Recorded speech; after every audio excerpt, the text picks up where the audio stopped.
Welcome to Monk's Temple. Find a comfortable position. Let your body settle. Feel the rise and fall of your chest, the weight of your limbs, the quiet hum of your own presence in this room. You've come here carrying the day, its conversations, its quiet worries, its unspoken hopes. For the next little while, you don't have to do anything with any of it. You don't have to fix it, change it, or even understand it. All you're invited to do is listen. Let the sound of these words be like a soft light in a familiar room, illuminating corners of your own mind you may have walked past 1,000 times, but never truly stopped to see. We often think of transformation as a dramatic event. A lightning bolt of insight.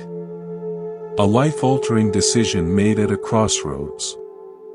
We wait for the perfect conditions, the right plan, the moment when we finally feel ready. But what if change isn't something that happens to you in a single, grand scene? What if it is something you are building, invisibly, with the material of your most ordinary moments? What if you are not a passenger on a train hurtling toward a distant destination, but a sculptor in a studio, and the clay in your hands is this very minute? Tonight, we're not going on a linear journey from problem to solution. Instead, we'll explore a garden of ideas. We'll sit by different streams of understanding. We'll return to the same clear pool from new angles, seeing our reflection change with the shifting light. Each concept is a complete awakening in itself. A chance to remember a truth you've always carried. So let's begin not with a leap, but with a noticing.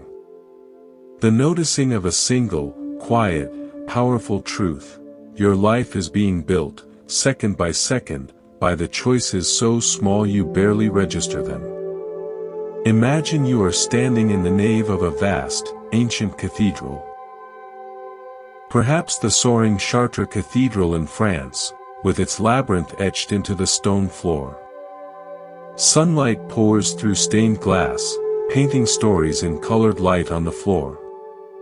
The scale is humbling, the beauty breathtaking. Now, look closely at the wall. See the individual stones. Each one was cut by hand, carried by someone whose name is lost to history, and placed with intention by a mason who may never have seen the finished ceiling. That single, gray, ordinary block of limestone is nothing by itself. But placed here, beside that one, and beneath another, it becomes part of an arch that defies gravity. It holds up a vault that inspires prayer. Your character, your peace, your very destiny, is that cathedral. And you are the mason. Every tiny, seemingly insignificant choice you make is one of those stones. This isn't just philosophy, it's neuroscience. Through a process called Hebbian plasticity, often summarized as neurons that fire together, wire together. Every time you repeat a thought or an action, you strengthen a specific neural pathway. Make your bed when you don't feel like it. You've just fortified the pathway for discipline. Take a deep breath instead of snapping at a loved one. You've just reinforced the circuit for emotional regulation. These pathways are the architecture of your mind. You are quite literally building, or rebuilding, your brain with your daily micro-choices. A 2012 study from University College London on habit formation found that, on average, it takes 66 days for a new behavior to become automatic. That's 66 days of laying one small stone after another. I remember walking through the rice terraces of Banao in the Philippines, often called the eighth wonder of the world. From a distance, they looked like giant, emerald stairways carved into the mountains by gods. But up close, you see they are held by thousands upon thousands of simple mud walls, each one built by hand, stone by stone, by the Ifugo people over 2,000 years. They didn't set out to create a wonder. They set out to grow rice. Each season, each generation, they maintained one wall, repaired one terrace. The cumulative, patient act of care across centuries created a masterpiece that feeds people and takes the breath away. Your life is your terraced mountain. Every act of patience, every moment of integrity, every small victory over laziness or fear is a stone in the retaining wall that allows something beautiful and sustaining to grow in the landscape of your soul. We often dismiss the small stuff. Hitting snooze. Scrolling mindlessly. That second cookie. The white lie to avoid discomfort. The harsh inner critic we let run unchecked. It's just once, we say. It doesn't matter. But the mason at Chartres didn't say, this stone is crooked, but it's just one stone. That one stone could weaken the entire arch. The Ifugo farmer knows that one leaking wall can wash away a whole terrace. Your, just once, choices are setting stones in your cathedral. Are they stones of strength, honesty, and kindness? Or are they stones of compromise, avoidance, and self-neglect? The architecture doesn't lie. It will stand or fall based on the quality of each tiny block. So tonight, as you listen, begin to notice the mason in you. The one holding the next stone. The next word you'll speak. The next reaction you'll have. The next task you'll choose. You are not waiting to build your great cathedral someday. You are building it now. One conscious, humble stone at a time. If this idea of being the architect of your moments resonates with you, if you feel a spark of recognition about the quiet power you hold in your hands right now, then consider this a gentle invitation. By subscribing to Monk's Temple, you're simply choosing to bring more of this reflective space into your world. It's a small stone of intention for your own growth. Now, let's explore a force that flows from these choices, a current that carries you toward your future. We often hear of karma as cosmic justice, a punishment for past wrongs or a reward for good deeds, meted out by some unseen accountant in the sky. This view is both fearful and small. Let's reframe it. Think not of a judge's ledger, but of a great river, like the Amazon, moving with immense, silent power through the heart of the continent. On this river, you are in a boat. Your every thought, word, and action is a stroke of the oar. A thought of generosity is a stroke toward the eastern shore, where the villages of connection and abundance sit. A word of gossip is a stroke toward the western bank, where the waters are murky with mistrust. A single stroke doesn't change your course much. But what if you consistently, day after day, row west? The direction of your boat becomes undeniable. You develop a momentum, a drag, that pulls you toward the western shore even when you're not actively rowing. This drag is your karmic momentum. It's not about what you did, it's about the direction you are going based on what you keep doing. Modern psychology understands this as behavioral momentum. The more you perform a behavior, the more likely you are to continue it, and the harder it is to change course. Your patterns, of thought, of reaction, of habit, gain a self-reinforcing inertia. This is why breaking a bad habit feels so difficult, and why cultivating a good one gets easier over time. You're fighting against, or riding with, the powerful current you've created. I learned about this kind of deep, directional current from a ferry captain on the Ganges in Varanasi. He pointed to the water. "See how the boat wants to turn," he said. "That is the prava, the main deep current. On the surface, the water may seem to go this way or that with the wind, but the prava underneath decides where you end up. A good sailor feels the prava and uses it. A foolish one fights it and exhausts himself." He then said something I'll never forget: "Your mind has a prava. Your habits make it.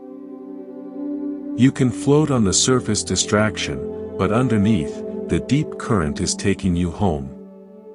What is the home you have built in your heart? That is where your current flows. Your daily choices are building that deep prava. Every time you choose honesty over convenience, you dig the channel of your current a little deeper toward integrity. Every time you meet irritation with patience, you steer the current toward emotional peace. You may not see the shore yet, but you are moving toward it with gathering speed. Conversely, every act of selfishness, every indulgence in resentment, deepens the channel toward isolation and inner conflict. The river doesn't judge you, it simply carries you in the direction you've asked it to go, through the consistency of your strokes. So, feel for your prava. In moments of quiet, ask, what is the deep current of my life right now? Where is my consistent mental rowing taking me? You are not a victim of a random stream. You are the navigator of a powerful river you are actively creating. The next stroke is always yours. Will it correct your course, or reinforce a direction you no longer wish to travel? Between something happening and your reaction to it, there exists a space. It is not a pause in time, but a doorway in the mind. For most people, this doorway is invisible, slamming shut so fast they are already through it and down the hallway of reaction before they know it existed. They believe they are their reactions. I am an angry person, they say, when in truth, they have simply never learned to stand in the doorway and look at the hallways before choosing one. Think of your nervous system as an ancient castle. A sentry is always on the wall. When he sees something on the horizon, a critical comment, a stressful email, a disappointment, he doesn't come down to consult the lord or lady of the castle. He has old, simple orders. He sounds a specific alarm bell. Clang clang clang. That's the anger bell. Ding ding ding. That's the anxiety bell. The entire castle, your body, your emotions, immediately mobilizes for anger or for anxiety. You become the alarm. But what if the sentry could be trained differently? What if, when he sees something, he simply sends a quiet runner down to the central hall where you, the conscious ruler, are sitting? The runner hands you a note, movement on the northern horizon. Could be a friend, a foe, or a merchant. Please advise. This moment, receiving the note, before any bell is rung, is the hidden gate. This is the space where choice is born. Neurologically, this is the gap between the amygdala's initial, lightning-fast threat assessment and the prefrontal cortex's slower, wiser executive function. We can, with practice, lengthen that gap. A study from the University of Pittsburgh used mindfulness training to show practitioners could slow their emotional reactivity, creating a buffer zone where they could choose a response rather than erupt in a reflex. I witnessed the power of this gate in a surprising place. A master chess park in Beijing's Temple of Heaven.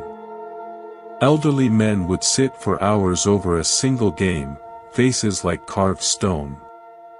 One day, a young, brash player made a devastating, sneaky move. The older opponent didn't flinch. He didn't curse or sweep the pieces away. He went perfectly still. For 3 full minutes, he just looked at the board. The air grew thick. Then, very slowly, he reached out and moved a pawn. A quiet, unassuming move that, 10 turns later, completely unraveled the young man's strategy. Afterward, I asked him about that stillness. He said, the first move you want to make after a shock is always the wrong one. It is born of the shock itself. You must let the wave of feeling pass through the hall of your mind without hanging any pictures on the walls. Then you can see the board as it is, not as your fear says it is. Your life is that chessboard. The shocking move is the event. The rude remark, the bad news, the sudden change. Your first impulse is the reactive move, the anger bell. But what if you could practice that profound stillness? What if, when the internal sentry starts to reach for the alarm rope, you could gently say, "Thank you. I have the note. I will decide." You step into the hidden gate. You feel the heat of the anger, the cold clutch of fear, but you don't become it. You hold the note. You breathe. And from that spaciousness, a wiser move emerges. Perhaps silence, perhaps a question, perhaps a firm boundary, perhaps unexpected compassion. You stop being a castle ruled by panicked sentries and become its sovereign, responding with intention, not instinct. Welcome back. If you're just joining us, welcome to Monk's Temple. Settle in. Let your awareness soften, like ink dispersing in still water. In our last moments together, we spoke of the architect within, the river's deep current, and the hidden gate of choice. Now, let's turn our attention to a teacher that visits us all, often wearing the disguise of an enemy. It is the teacher of discomfort. We are conditioned to believe that ease is the goal. That a well-lived life is a smooth path, free of bumps, free of tension. So when discomfort arrives, anxiety, frustration, physical ache, sadness, we see it as a sign that something has gone wrong. We fight it. We numb it. We distract ourselves from it. We treat it like an error message to be closed, not a communication to be read. But what if discomfort is not a malfunction? What if it is the most honest, precise feedback mechanism of your entire being? A compass needle, quivering, pointing directly toward what needs your attention.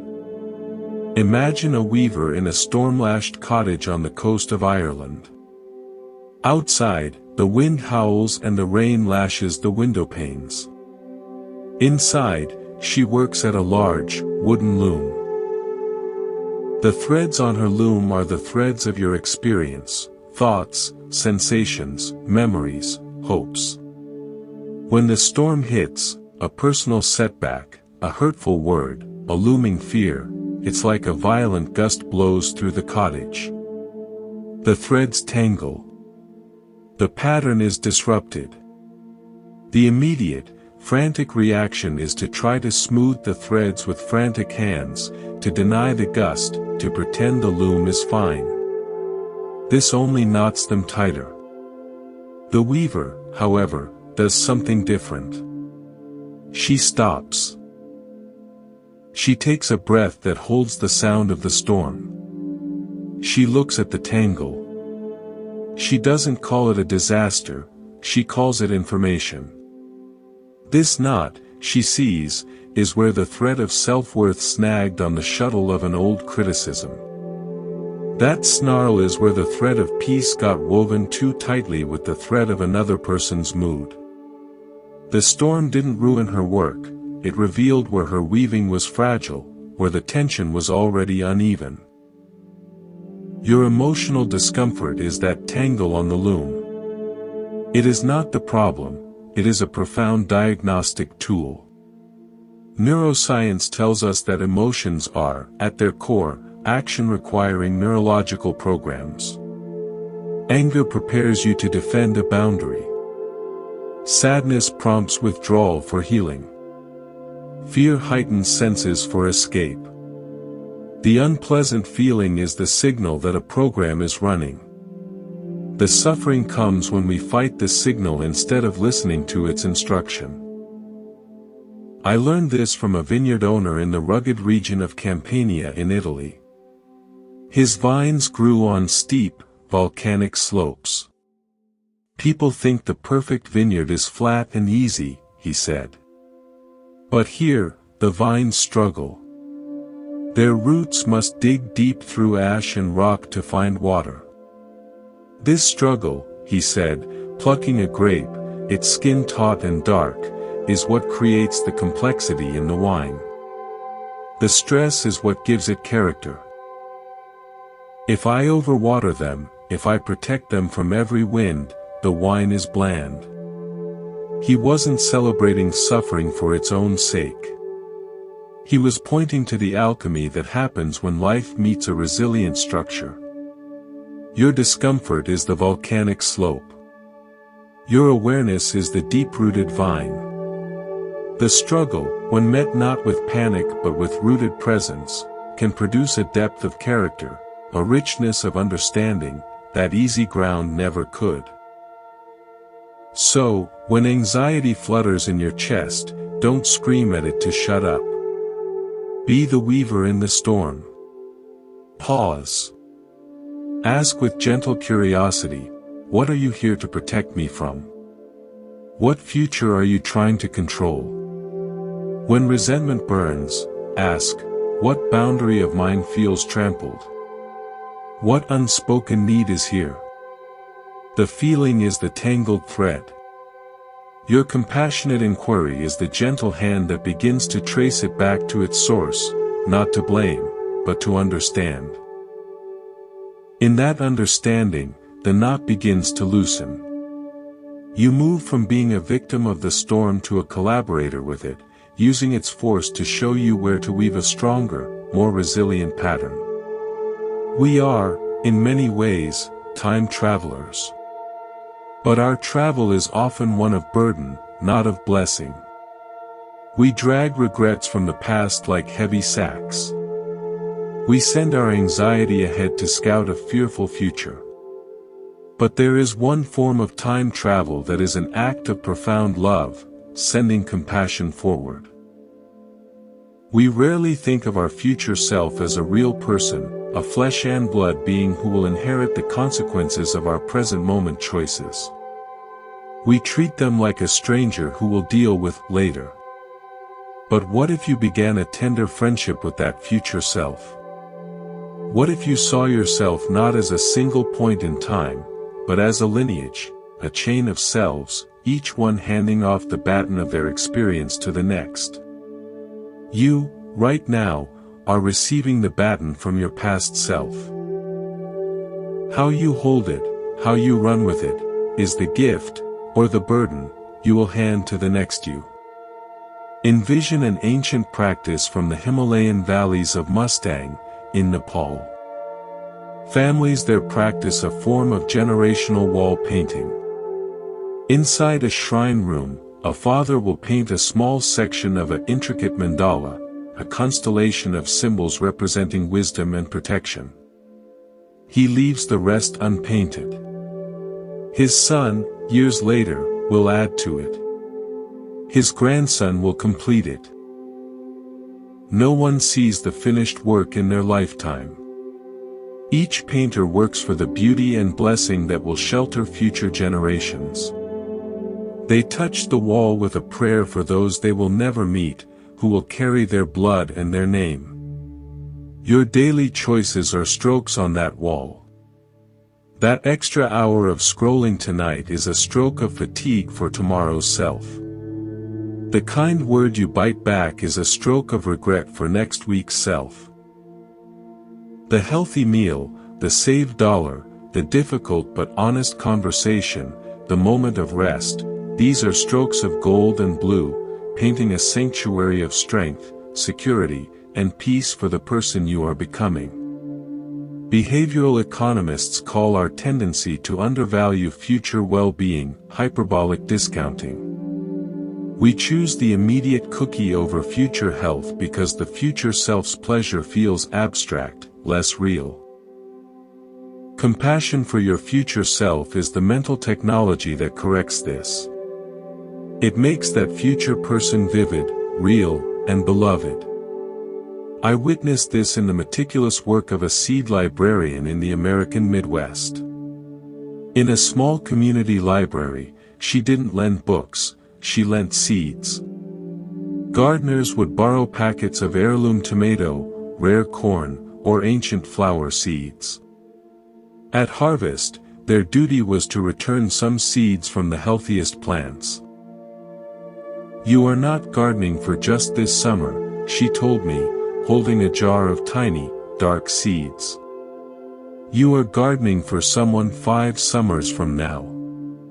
You are eating because of a choice someone made 5 summers ago." This, she said, tapping the jar, is a contract with the future. It is faith in a tomorrow you won't see, nurtured by the care you take today. You are both the gardener and the seed. Every action plants something. What are you returning to the library of your future? Seeds of resilience, or seeds of depletion? When you feel too tired to cook and reach for junk food, pause. Picture your future self, maybe waking up sluggish, skin dull, energy low. Can you send that self a gift? Can you plant a seed of nourishment instead? This reframes discipline entirely. It's no longer a deprivation, should. It is the most practical form of love. It is painting a corner of the mandala for your own grandchildren of the soul. It is returning strong seeds to your own future garden. Our minds are incredible, restless time machines. In a heartbeat, we can be reliving a painful conversation from last week or pre-living a dreaded meeting next month. While this ability is useful for learning and planning, when it runs unchecked, it becomes a form of mental exile. We abandon the only real place we can ever live, the present moment. For the haunted halls of the past or the anxious blueprints of the future.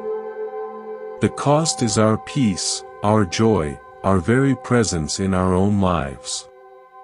How do you recall a mind that has fled into time? You don't chase it with more thought. You anchor it with sensation. The past and future are constructs of thought. The present is a realm of direct sensation. Your body is the anchor. Picture yourself in a Japanese forest bathing session, or Shinrin-yoku. You are not hiking to a destination.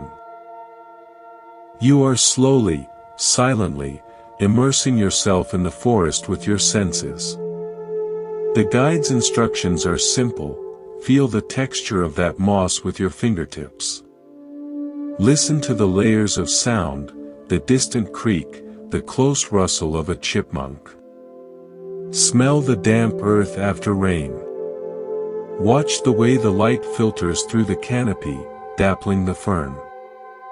This is not a poetic exercise, it is a neurological intervention.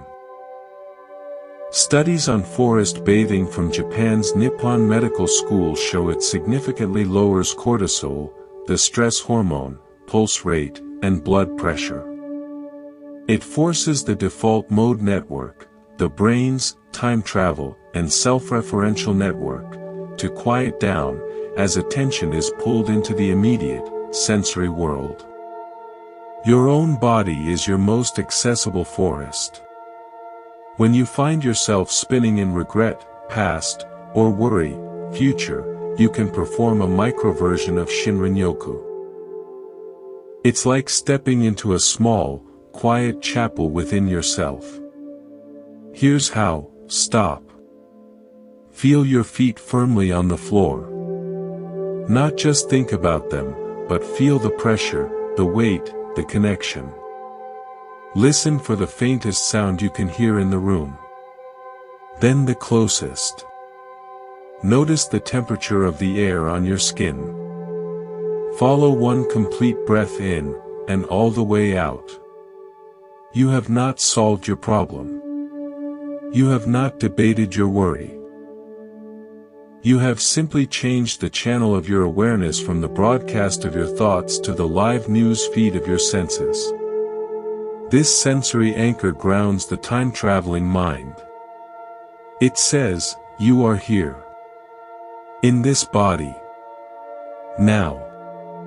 I was taught a powerful version of this by a drummer in Salvador, Brazil, during the festival of Lavagem do Bonfim.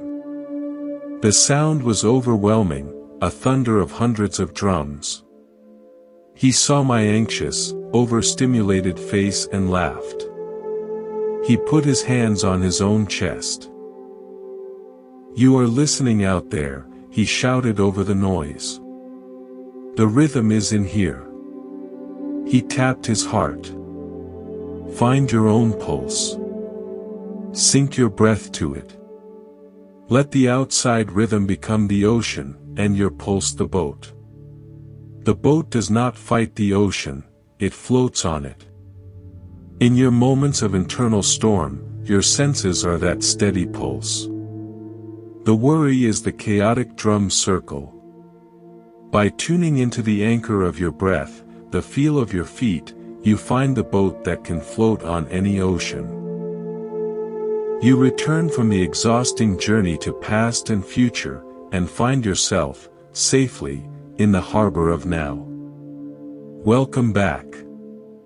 Let your surroundings soften, like the edges of a dream. In our time together, we've explored building with small stones, navigating deep currents, and learning from the tangles on the loom. Now, let's turn to one of the most subtle and liberating arts, the art of holding your deepest desires in an open hand.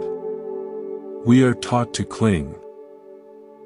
To set a goal and then attach our happiness, our worth, our very identity to its achievement. We grip it with white-knuckled determination, believing that the strength of our grip is the measure of our commitment. But this attachment is a secret source of our suffering. It turns the beautiful journey toward a dream into a tense, fearful trek across a tightrope, where a single misstep feels like a fall into oblivion. What if there was another way? A way to aim with all your heart, but to hold the target lightly. Imagine an archer from the steppes of Mongolia, practicing the ancient art of mounted archery. She is in full gallop, the wind whipping past.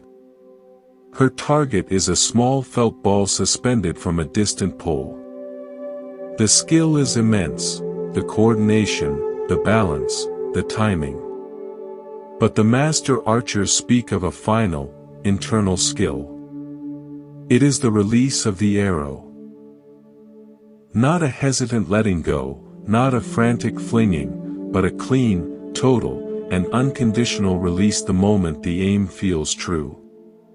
After that release, the archer does not lean forward, straining her vision to follow the arrow's path. She does not curse if a gust of wind deflects it. Her work, the gallop, the draw, the aim, the release, is complete. The outcome now belongs to the wind, to gravity, to fate. Her mind is already clear, ready for the next gallop, the next shot. Her hand is open. Your goals are your arrows. Your effort, your preparation, your focused intention, that is the gallop, the draw, the aim. The release is your surrender to the process, your engagement without obsession. Modern psychology identifies the ironic process theory. The harder you try to suppress a thought or force an outcome, the more it boomerangs back, often sabotaging your efforts. This is the clenched hand, trying to will the arrow to the target mid-flight. The open hand understands. I have done all I can with integrity. The rest is not mine to control. I saw this embodied in a glassblower on the island of Murano, Venice. He worked with a mesmerizing dance, gathering molten glass from the inferno of the furnace, spinning it, shaping it with wet wooden blocks, blowing into a long pipe. The heat was blistering, the material alive and volatile. You cannot force glass, he said, his eyes never leaving the glowing orb. You can only invite it. You suggest a shape with your breath and your movement. If you try to make it be a vase, you will crack it. You must have the vision of the vase in your mind, but your hands must converse with the nature of the glass itself. He then made a swift, final turn and placed the piece in the annealing oven to cool slowly. And then, he said, wiping his brow, you walk away. You cannot watch it cool. You must trust the oven, trust the chemistry. The piece will be what it is. Your ambitions are that molten glass. You bring the heat of your passion, the skill of your practice. You have a vision. But you must converse with reality, your own energy limits, unexpected events, the needs of others. If you try to force the outcome against the nature of your life, you create internal cracks. And after you've done your sincere work, you must place it in the oven of time and walk away. You must release the arrow. The open hand is not passivity. It is the highest form of intelligent engagement. It is aiming with everything you have, and then trusting the universe enough to let go of the result. You are a living ecosystem. Your mind is the soil. Your thoughts are the seeds. And the people you allow into your inner circle are the weather patterns. They bring the nourishing rain of encouragement or the acid rain of cynicism. They are the wind that scatters new seeds or the frost that kills tender shoots. We profoundly underestimate how the ecology of our relationships shapes what can grow within us. Think of the classical gardens of Suzhou, China. They are not wild forests, they are meticulously designed worlds in miniature. Every rock is placed to suggest a mountain range. Every winding path is meant to slow time and expand perspective. A carefully pruned pine leans over a pond not by accident, but to frame a specific reflection of the moon. The gardener knows that the viewer's experience, their feeling of peace, awe, or harmony, is designed by the arrangement of the elements. Your social circle is your Suzhou garden. The people in it are the rocks, the trees, the water features. They shape your view, your perspective, your very sense of what is possible and beautiful. This isn't merely poetic. It's grounded in social neuroscience and the concept of limbic resonance. Our brains are not isolated. They function in a hidden network of emotional connection, constantly syncing with those around us. We catch moods, adopt speech patterns, and unconsciously mirror values. Spend time with someone whose inner dialogue is one of scarcity, and you may find your own mind filling with thoughts of not enough. Spend time with someone rooted in gratitude, and your neural pathways begin to bend toward appreciation. I was reminded of this in the fish markets of Tokyo's Tsukiji, in its old location. At 3 a.m., the auctioneers would begin their rapid, rhythmic chants. What amazed me wasn't just them, but the dozens of buyers standing in semicircles, utterly still, intensely focused. Their energy was not frenetic, it was a laser beam of concentrated attention. To stand among them was to be pulled into a state of absolute present moment clarity. You couldn't be distracted there. Their collective focus created a field that demanded your own. Afterward, walking into the noisy city felt like stepping into fog. Who are the people in your life who create a field of clarity, of kindness, of purpose? And who creates a field of drama, of complaint, of small-mindedness? You are not just visiting their gardens, you are living in them, breathing their air. The call is not to ruthlessly cut people out, but to become the head gardener of your own inner landscape. It is to consciously choose who gets to plant seeds in your soil most often. It is to spend more time in the Suzhou gardens of noble friendship, those relationships built on mutual growth, honest reflection, and compassionate challenge, and less time in the overgrown, drama-choked thickets that drain your light. You begin to understand, to change your life, you must sometimes change your garden's ecosystem. There is a force within us that solidifies our suffering. It builds rigid walls around our identity and sets fire to bridges of understanding. This force is judgment, of ourselves and of others. It is the mind's attempt to create order by categorizing, good/bad, right/wrong, success/failure. But life is fluid, complex, and nuanced. Judgment is a brittle lens that cracks when faced with this reality. The antidote is not more judgment, but its gentle opposite, curiosity. Picture a restorer working in the vaults of the Vatican museums. She is not an art critic. She does not look at a darkened, cracked Renaissance painting and say, "This is ruined. It's bad." She leans in with a magnifying headset and a tiny lamp. Her entire being is a question mark. What is this original pigment under the grime? What caused this crack? What was the artist's initial stroke here? She approaches the damaged masterpiece not with condemnation, but with a boundless, loving curiosity. That curiosity is what guides her hand to clean, to repair, to reveal the beauty obscured by centuries. Your own flaws, your failures, your difficult emotions, and those of others, are like that darkened painting. Judgment is the critic who declares it worthless and walks away. Curiosity is the restorer who turns on the lantern. When you feel the heat of self-criticism rising, "I'm so lazy for procrastinating," pause. Switch lenses. Ask with the restorer's tenderness. I wonder what's underneath this procrastination.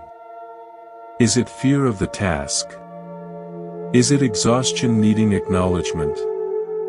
This simple shift, from "I am bad" to "I wonder why this is happening," dissolves the acid of shame. It turns a flaw from a life sentence into a fascinating puzzle, a site for healing and understanding.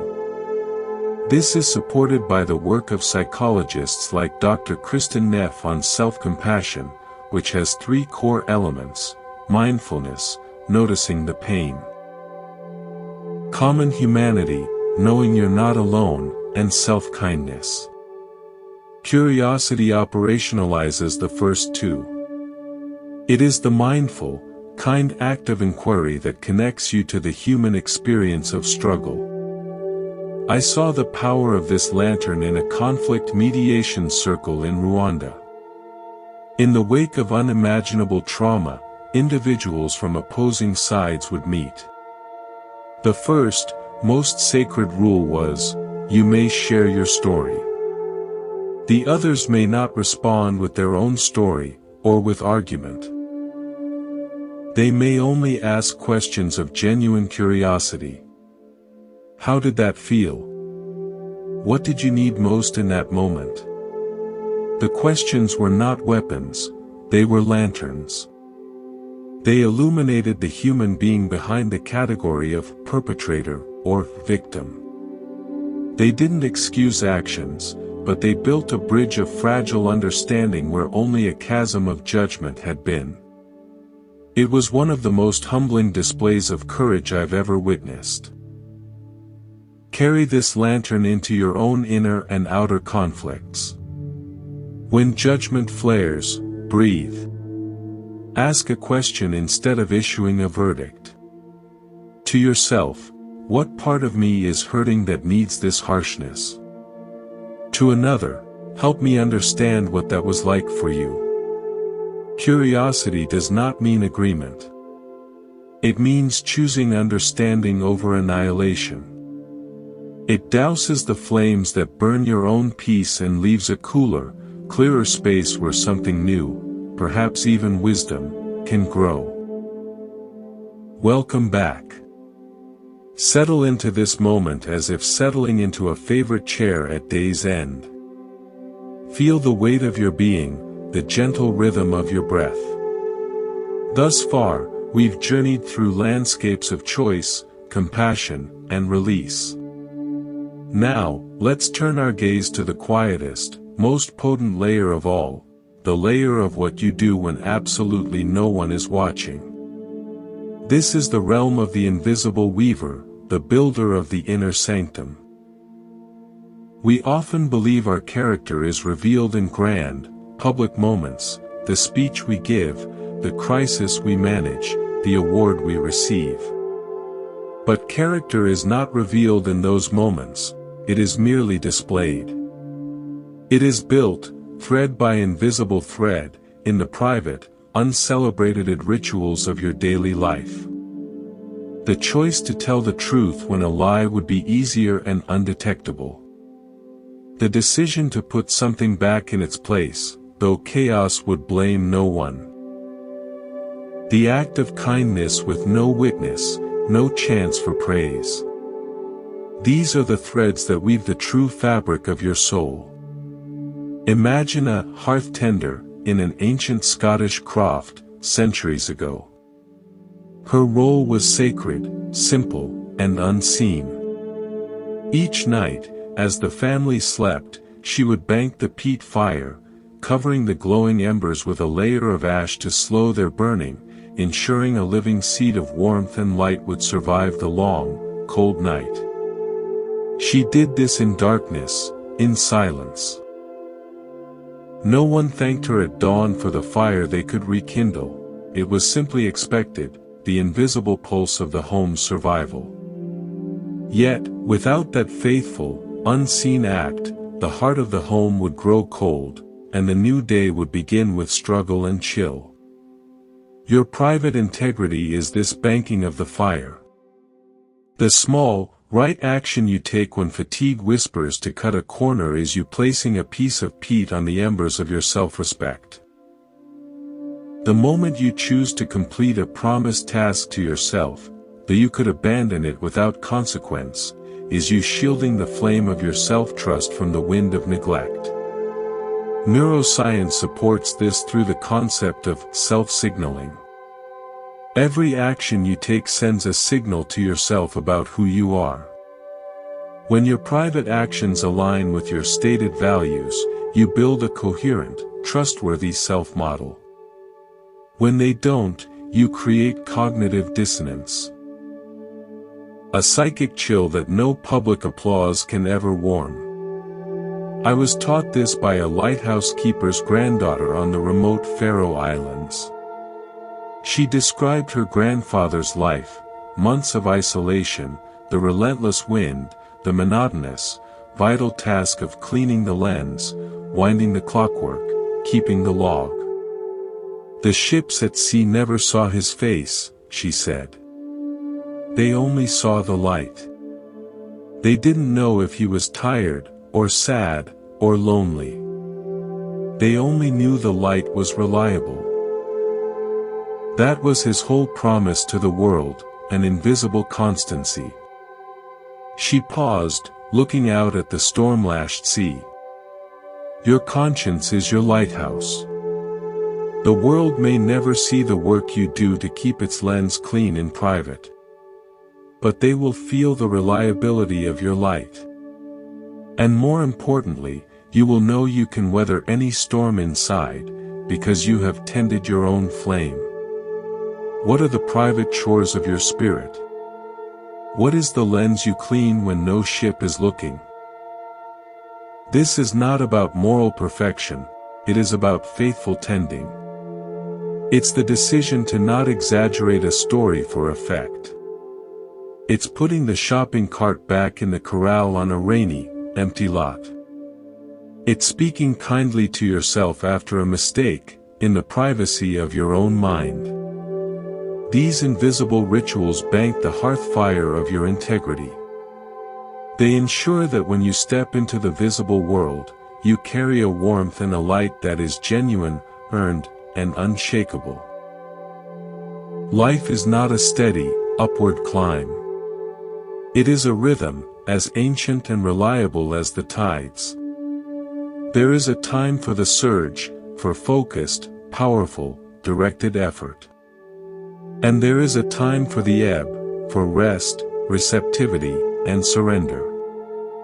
Wisdom lies not in forcing one state or the other, but in discerning which tide you are in and moving with its natural flow. Most of our suffering comes from swimming against the current of our own energy. Visualize a traditional Venetian remoro, a gondola rower. His craft is a masterpiece of applied physics. He does not row with frantic, constant strokes.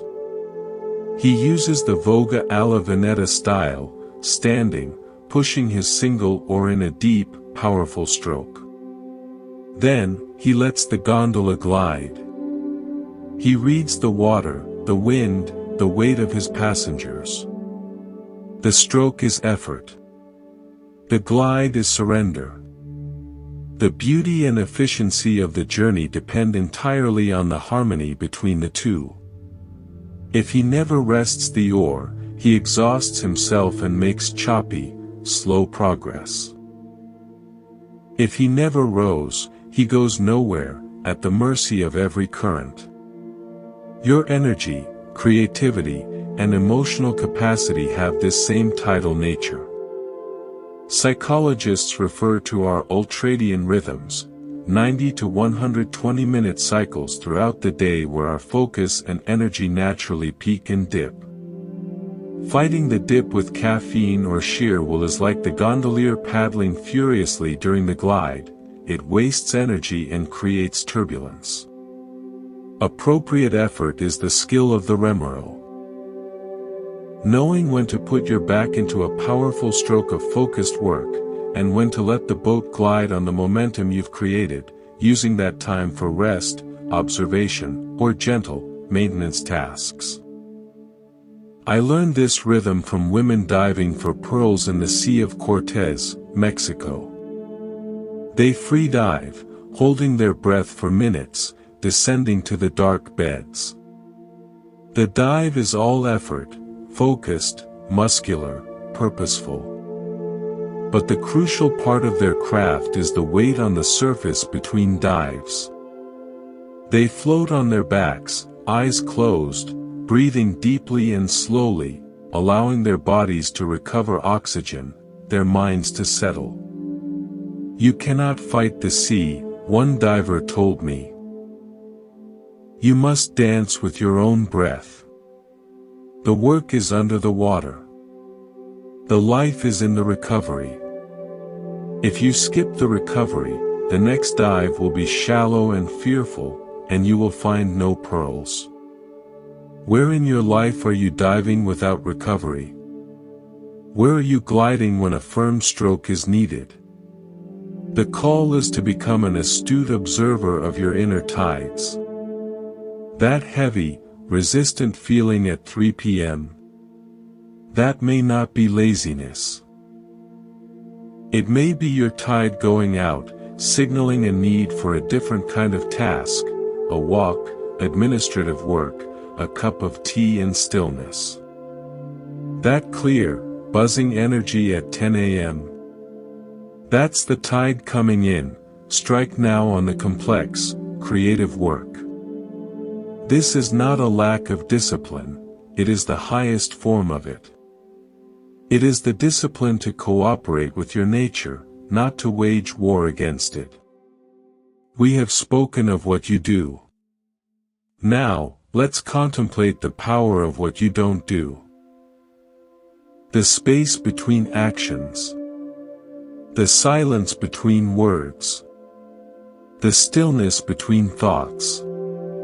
In a world addicted to noise and activity, we have forgotten that the most profound communications often happen in the pauses. The deepest growth occurs in the fallow periods. The clearest guidance is heard not in the shout, but in the whisper that can only be heard when everything else is still.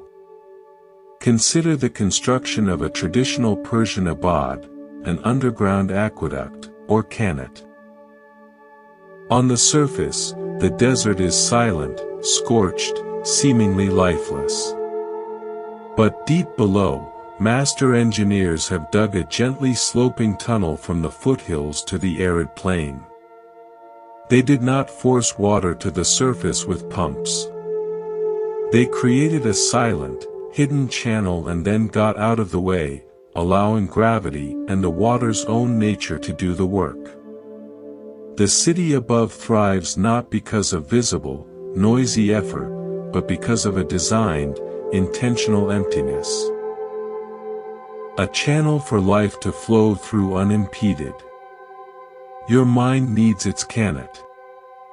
Your constant thinking, planning, worrying, and analyzing is the noisy surface activity.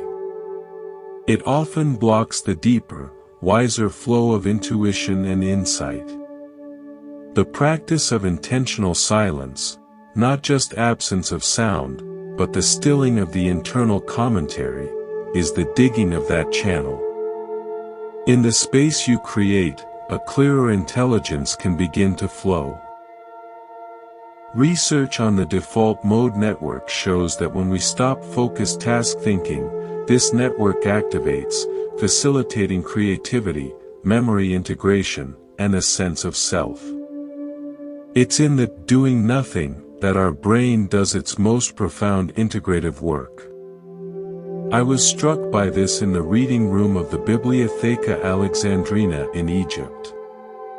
It is a stunning, modern space, but its most powerful feature is its silence. It is a silence you can feel. A thick, respectful quiet held by thousands of people together. In that silence, the rustle of a page is a significant event. The scratch of a pen is a declaration. You realize that silence isn't empty, it is a medium, like clear water, in which the pearls of thought become visible. Your own inner silence is that library. The constant chatter of your mind is the crowd in the street outside. You must step inside, close the door, and sit in the reading room of your own awareness.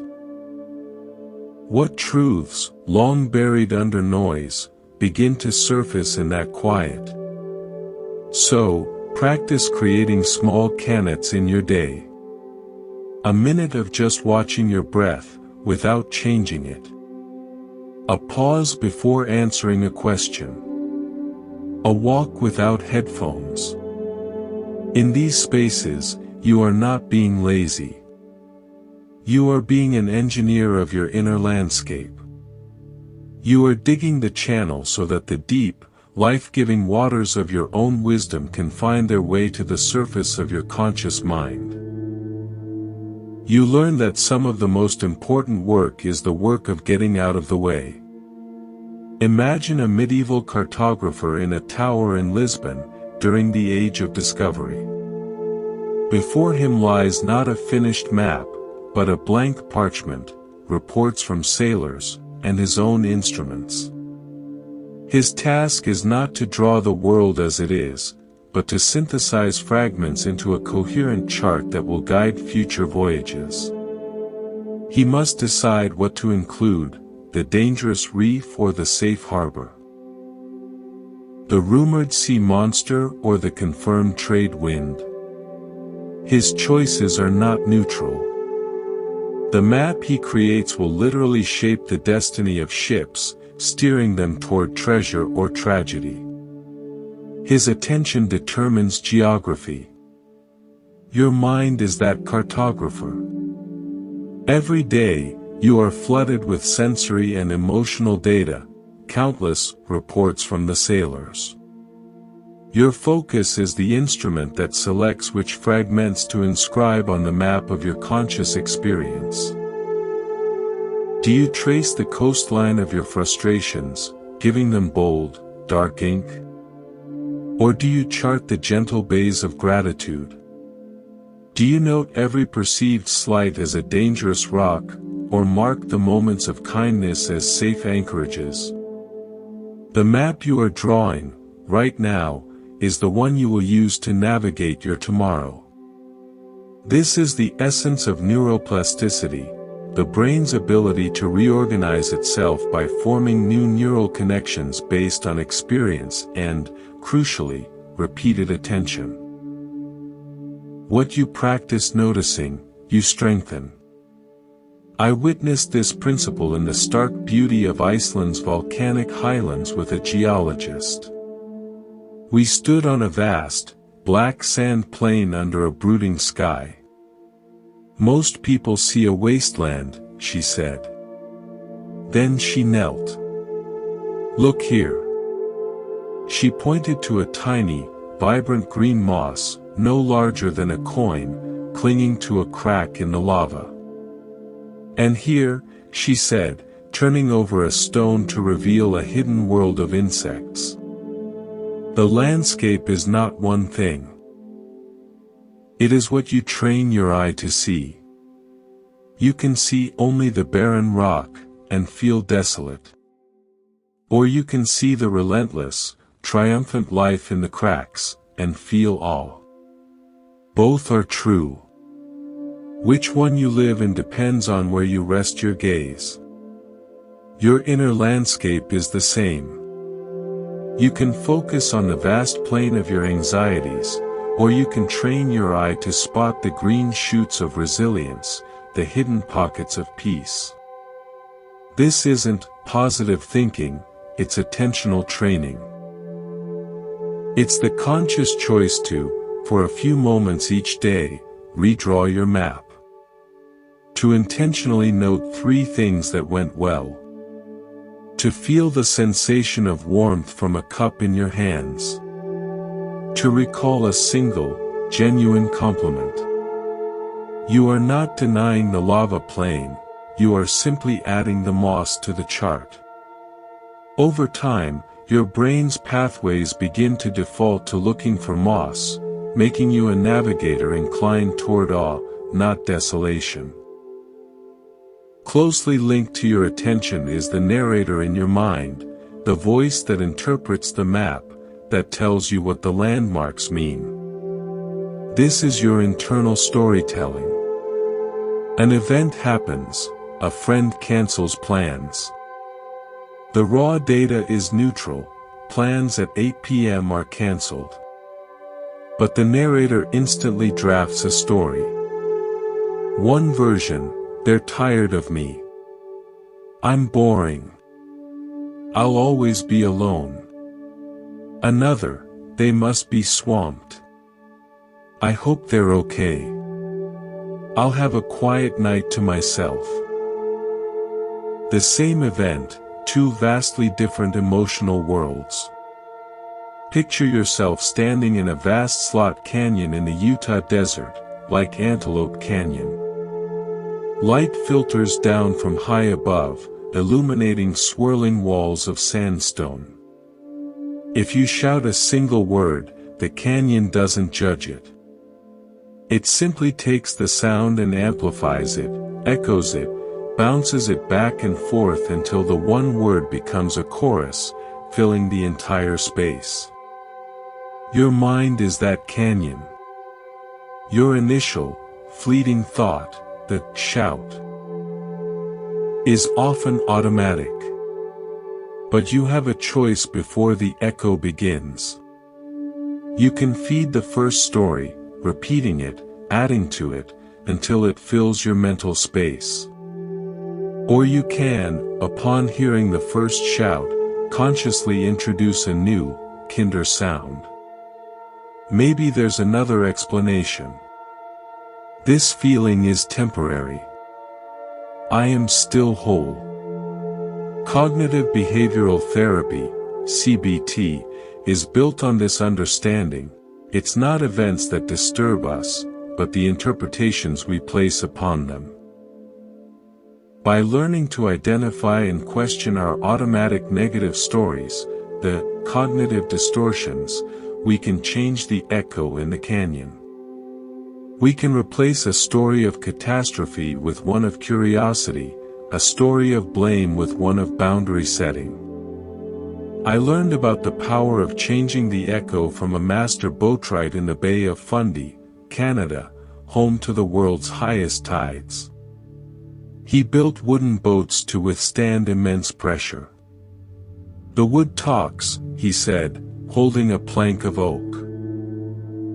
If it groans, a bad carpenter tries to silence it, to nail it tighter, to fight it.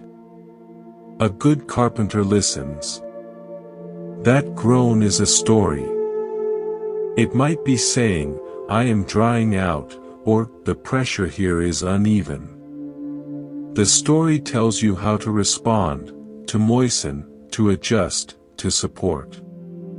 If you just try to silence the story, you will eventually break the boat.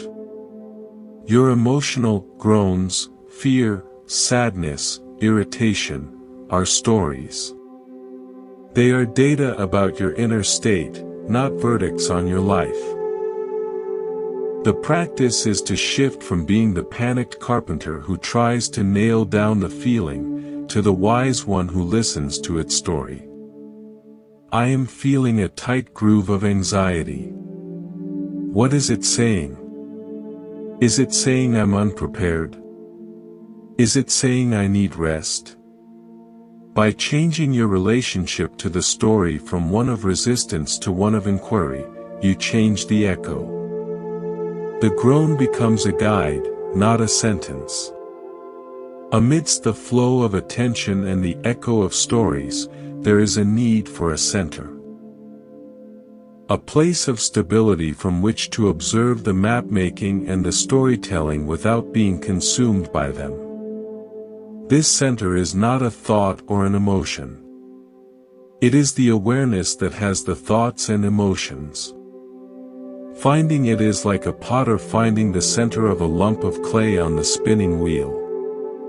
Visualize a potter in a quiet studio in Kyoto. She places a wet, formless lump of clay on the center of her wheel. As the wheel spins, her first and most crucial task is not to shape a vase, but to center the clay. She applies steady, patient pressure with wet hands. If the clay is off-center, even slightly, any attempt to raise the walls will result in a wobbly, misshapen vessel that will collapse. But when the clay is perfectly centered, it spins in a silent, smooth hum. From that true center, she can guide it into any form, a wide bowl, a tall cylinder, with grace and strength. The centered clay is responsive, not resistant. Your awareness is that wheel. Your thoughts, feelings, and sensations are the clay. Most of our suffering comes from trying to shape beautiful pots, our lives, while our attention is off-center, jerked around by every passing thought or emotion. The practice of mindfulness is the practice of centering. It is the gentle, patient application of attention to the anchor of the present moment, the breath, the body. To find the still point within the spin. From this center, you can observe the thoughts spinning without being thrown off by them. You can respond to life from a place of balance, not react from a place of wobble. This has a physiological basis called interoception, the sense of the internal state of the body. Practices that enhance interoception, like focusing on the breath or bodily sensations, strengthen the insula, a brain region linked to self-awareness and emotional regulation. They literally help you find your center. I saw this embodied in the ritual of the Japanese tea ceremony, or chado, I attended in a simple tea house in Kanazawa. Every movement of the host was precise, slow, and utterly centered. The way she folded the linen cloth, the sound of the whisk in the bowl, the angle at which she presented the tea. It was a meditation in motion. The ceremony is not about the tea, she explained later. It is about making the mind and body one. When you are completely in the action of purifying the ladle, there is no room for yesterday's worry or tomorrow's fear. There is only the ladle, the water, the now. This is Ichigo Ichii, one moment, one meeting. A centered life is a series of such moments. You don't need a tea ceremony to find this. You can practice centering while washing a dish. Feel the water temperature. See the soap bubbles. Hear the sound. When your mind drifts to a worry, gently return it to the dish, to the breath. You are centering the clay. You are finding the still point in your day. From that place, your responses to life's spinning will become more graceful, more intentional, and far more resilient. Welcome back. Find your breath, and let it be an anchor in the gentle sea of this moment. We've journeyed through the power of attention and the stability of a centered mind. Now, let us turn toward a place we often fear, our brokenness. Our cracks, our flaws, the parts of ourselves we wish had never happened, the scars we hide. We spend tremendous energy trying to appear seamless, whole, and unbroken. But what if wholeness doesn't mean being pristine? What if true strength is found not in hiding the breaks, but in learning a sacred art of repair? Imagine a 16th century Japanese artisan, holding a shattered ceramic tea bowl. The conventional response is despair, then discard. The bowl is ruined. Its utility and beauty are gone. But this artisan reaches not for glue to hide the damage, but for a special lacquer mixed with powdered gold, silver, or platinum. Carefully, painstakingly, she rejoins the pieces. She does not try to make the cracks disappear. Instead, she highlights them, tracing the lines of breakage with gleaming precious metal. When finished, the bowl is not merely fixed. It is transformed. It is more beautiful, more valuable, and tells a richer story than it ever did before. This is kintsugi, golden joinery. It is the art of embracing flaw and imperfection, treating breakage and repair as part of an object's history, not something to disguise. Your life is that bowl. You have experienced fractures, heartbreak, failure, loss, trauma, mistakes that seem to have shattered your sense of self. The ego's impulse is to try to glue the pieces back together in secret, to pretend the break never happened, to present a smooth, unblemished surface to the world. This creates a fragile vessel, one that must be constantly protected, hiding the weak points. Kintsugi offers a different path. It asks, what if, instead of hiding your scars, you could honor them? What if you could integrate your experiences, even the painful ones, with the gold of wisdom, compassion, and hard-won strength? The crack is where the light of your understanding can now shine through. This aligns with the psychological concept of post-traumatic growth. Research shows that many people, after navigating adversity, report positive changes, a greater appreciation for life, deeper relationships, a sense of personal strength, and new possibilities. The gold isn't the trauma itself, but the new understandings and strengths forged in the process of repair. The break is acknowledged, not denied, and becomes part of a more complex and resilient whole. I was gifted a profound lesson in this from a musician in New Orleans who restored vintage brass instruments for street bands. He showed me a battered trumpet, dented and tarnished. "Some people want me to make it look brand new," he said. "But I don't." He pointed to a deep dent in the bell. "That happened in a parade in '78. This scratch here, from a fall off a float." He polished it, but left the character marks. "When I play this horn," he said, "I'm playing all those stories. The sound is warmer, richer. It's not a perfect, factory sound. It's a lived sound." He played a mournful, gorgeous note that seemed to hold decades of joy and sorrow. Your lived experience, the dents and the scratches, are what give your spirit its unique timbre. The work is not to erase them, but to polish your being until you can play your own life's song with resonance, not regret. Our culture glorifies speed.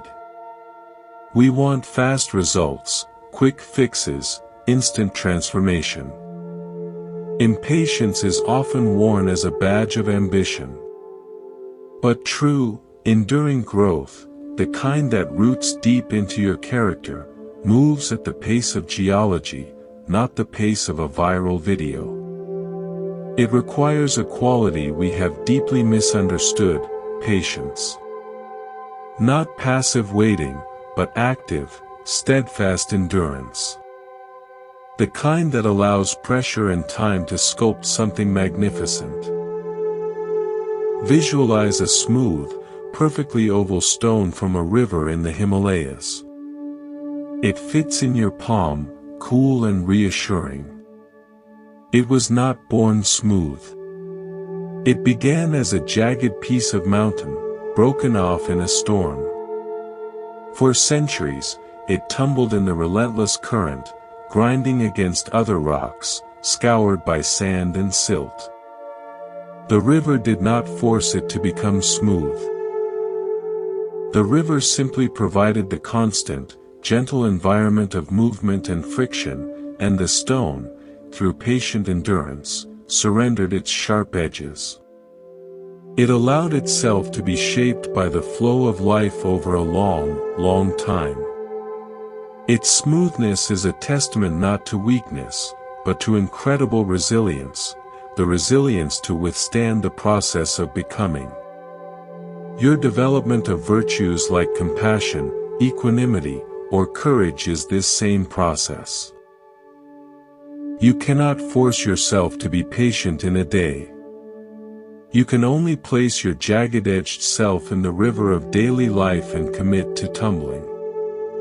Each moment of irritation is a piece of sand. Each disappointment is a bump against another rock. If you try to grab the stone out of the river and sand it down yourself in a frantic hurry, you'll only make a mess. But if you trust the process, if you keep showing up, practicing the breath in the stressful moment, offering the kind word when you want to snap, you are allowing the river to do its work. Over time, your sharp, reactive edges soften. You become someone who moves through friction with less harm to yourself and others. This is radical patience, the active, courageous choice to endure the shaping process. I learned this from ice farmers in the high Andes of Peru, near Lake Titicaca. They build intricate networks of shallow stone pools on the mountainsides to collect rainwater. The water does not freeze quickly here, one farmer explained. The sun is too strong during the day. So we wait. We let the cold nights work, little by little, over many weeks. A thin skin of ice forms each night, thickens slowly. If we try to rush it, if we get angry at the sun, we get no ice. We must work with the rhythm of the mountain. He harvested clear, solid blocks of ice. Not from a single furious winter night, but from the accumulation of hundreds of gentle, patient freezes. Your growth is this ice. It forms in the quiet, consistent application of effort, the cold night, amidst the melting pressures of daily life, the sun. Trust the rhythm. Let it accumulate. We often operate from a sense of scarcity. Scarcity of time, energy, love, or worth. This feeling drains us, making us brittle and fearful. We guard our little puddles of resource. But what if, beneath the parched surface of your conscious mind, there exists a vast, hidden reservoir? A wellspring of strength, creativity, and peace that does not depend on external circumstances. Your task is not to create this reservoir, but to remember it exists and to learn how to tap into it. Picture the subterranean cenotes of the Yucatan Peninsula in Mexico. On the surface, the land is dry, rocky jungle.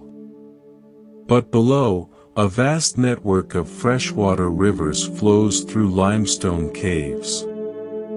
Access points are sinkholes, openings in the jungle floor that reveal pools of startlingly clear, blue water, descending into darkness. For the ancient Maya, these were sacred portals, sources of life and gateways to the spirit world. They knew the vital water was not gone. It was simply hidden, requiring them to descend into the cool, quiet dark to reach it. Your inner resilience is that cenote. When you feel drained, anxious, or empty on the surface of your daily life, it is a sign you have been drawing only from the shallow, evaporating puddles of ego, busyness, and external validation. The deep, cool, renewing waters exist within your own stillness. Tapping into them requires a form of descent, a willing turn inward, away from the noisy, sun-baked surface.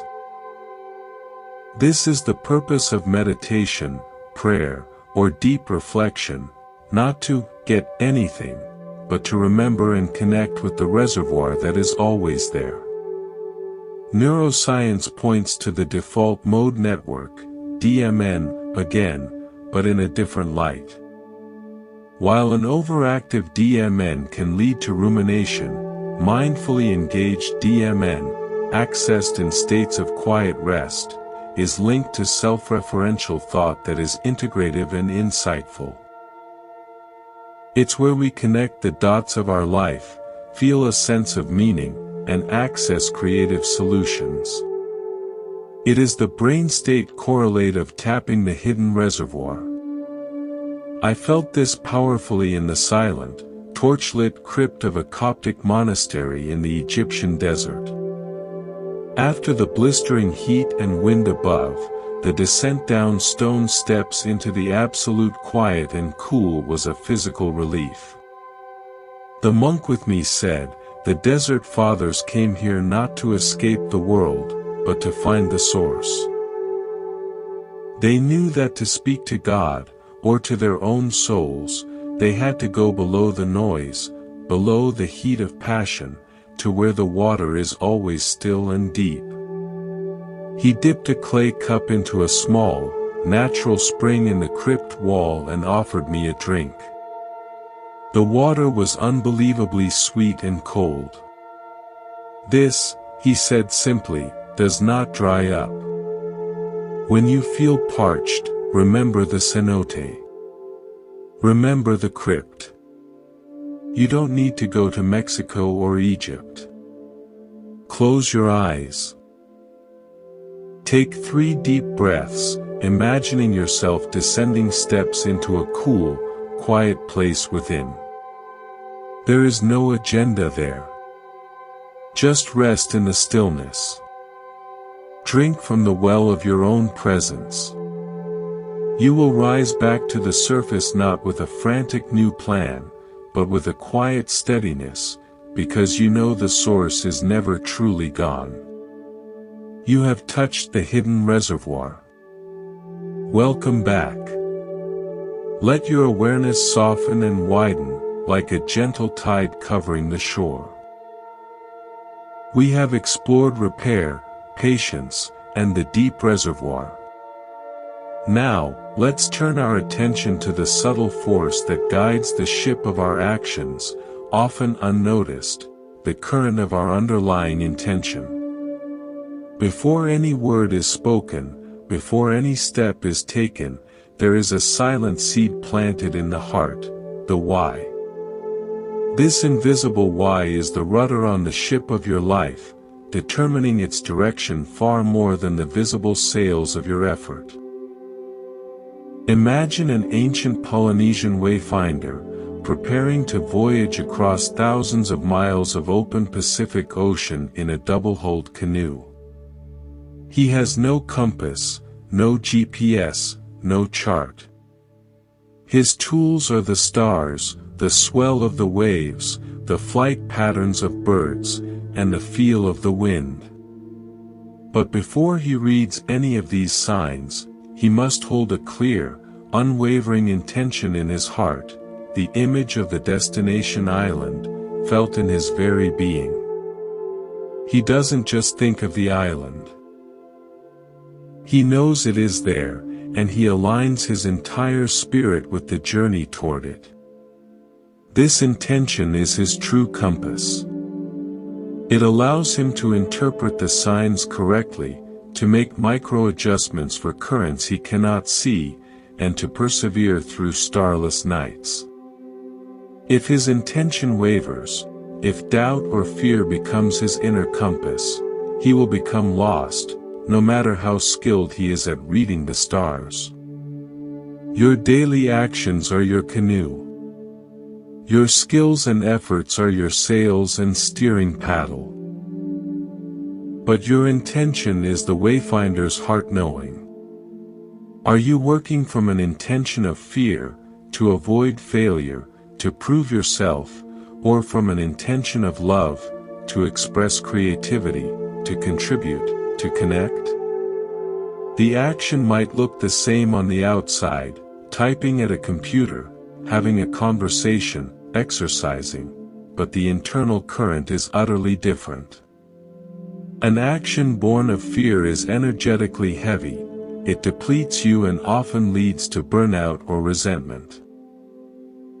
An action aligned with a positive, heartfelt intention carries an energy of lightness and purpose, even when the work is hard. Psychology touches this in the study of motivation, distinguishing between intrinsic motivation, doing something for its own sake, for joy or meaning, and extrinsic motivation, doing it for reward or to avoid punishment. Intrinsic motivation, aligned with deep intention, is far more sustainable and fulfilling. Your intention sets the emotional and energetic tone for everything that follows. I witnessed the power of pure intention in a communal bread-baking ritual in a village in rural Portugal. Every Saturday, villagers would gather at the community oven. The process was slow, methodical. But the elder woman who led it always began by having everyone place their hands on the sacks of flour. "We are not making bread because we are hungry," she would say. "We are hungry, so we make bread." The intention is different. We make it for the neighbor who is lonely, for the child who will smell it and feel safe, for the stranger who may arrive. The yeast feels this. The bread tastes of it. And it was true. The bread from that oven had a substance, a sweetness, I've never tasted elsewhere. The intention, nourishment, community, love, was baked into it. What is the flavor of your daily work? What intention are you baking into it? Every action, every intention, sends a ripple out into the web of life. We often feel separate, as if our private thoughts and small deeds are contained, affecting no one. But we are more like a single voice in a vast, interconnected mountain range, where a shout in one valley creates echoes in another you may never see. Visualize standing in a deep valley in the Swiss Alps. You clap your hands once, sharply. The sound wave travels out, hits the face of a distant mountain, and returns to you a moment later as a faint, clear echo. Now imagine that your every thought and deed is that clap. The mountain faces are the people in your life, your community, the very consciousness of the world. A thought of judgment may seem private, but it vibrates within you, affecting your energy, which others subconsciously feel. An act of secret kindness sends out a different frequency, a gentler echo that may return to you as unexpected goodwill from an unrelated quarter.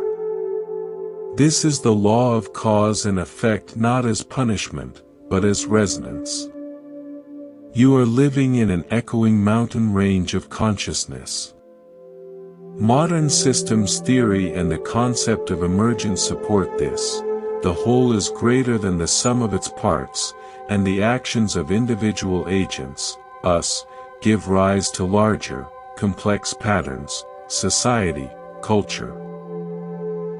Your clap contributes to the overall soundscape. This isn't mystical, it's relational physics. A smile to a stressed cashier may change the tone of their next 10 interactions, creating a cascade you'll never witness. I learned about profound interconnection from the whispering walls of the great Zimbabwe ruins. Walking among the massive, dry stone enclosures, my guide explained the Shona philosophy of Ubuntu, I am because we are. He pointed to a high wall. The stones fit so perfectly no mortar is needed. Each stone supports and is supported by the others. If one stone is taken, the wall weakens. Your life is this wall. Your family, your friends, even those you pass on the street, are the other stones. Your intention, your action, is your shape. A shape of anger or deceit does not fit well, it creates instability. A shape of integrity and care fits seamlessly, strengthening the whole structure. The echo of your shape travels through the entire wall. This understanding transforms responsibility from a burden into a sacred privilege. You are not an isolated clapper in a void. You are a shaper of stones in a grand, living wall. Your intention, to fit well, to support, to be a stable part of something beautiful, becomes your guiding principle. It asks, does this thought, this word, this action, have a shape that will strengthen the wall, or will it create a wobble that others must strain to compensate for? Life is inherently dynamic. Storms arise, external crises, internal emotional gales. We often believe peace is the opposite of storm, a state of calm weather we must seek elsewhere, once the storm passes.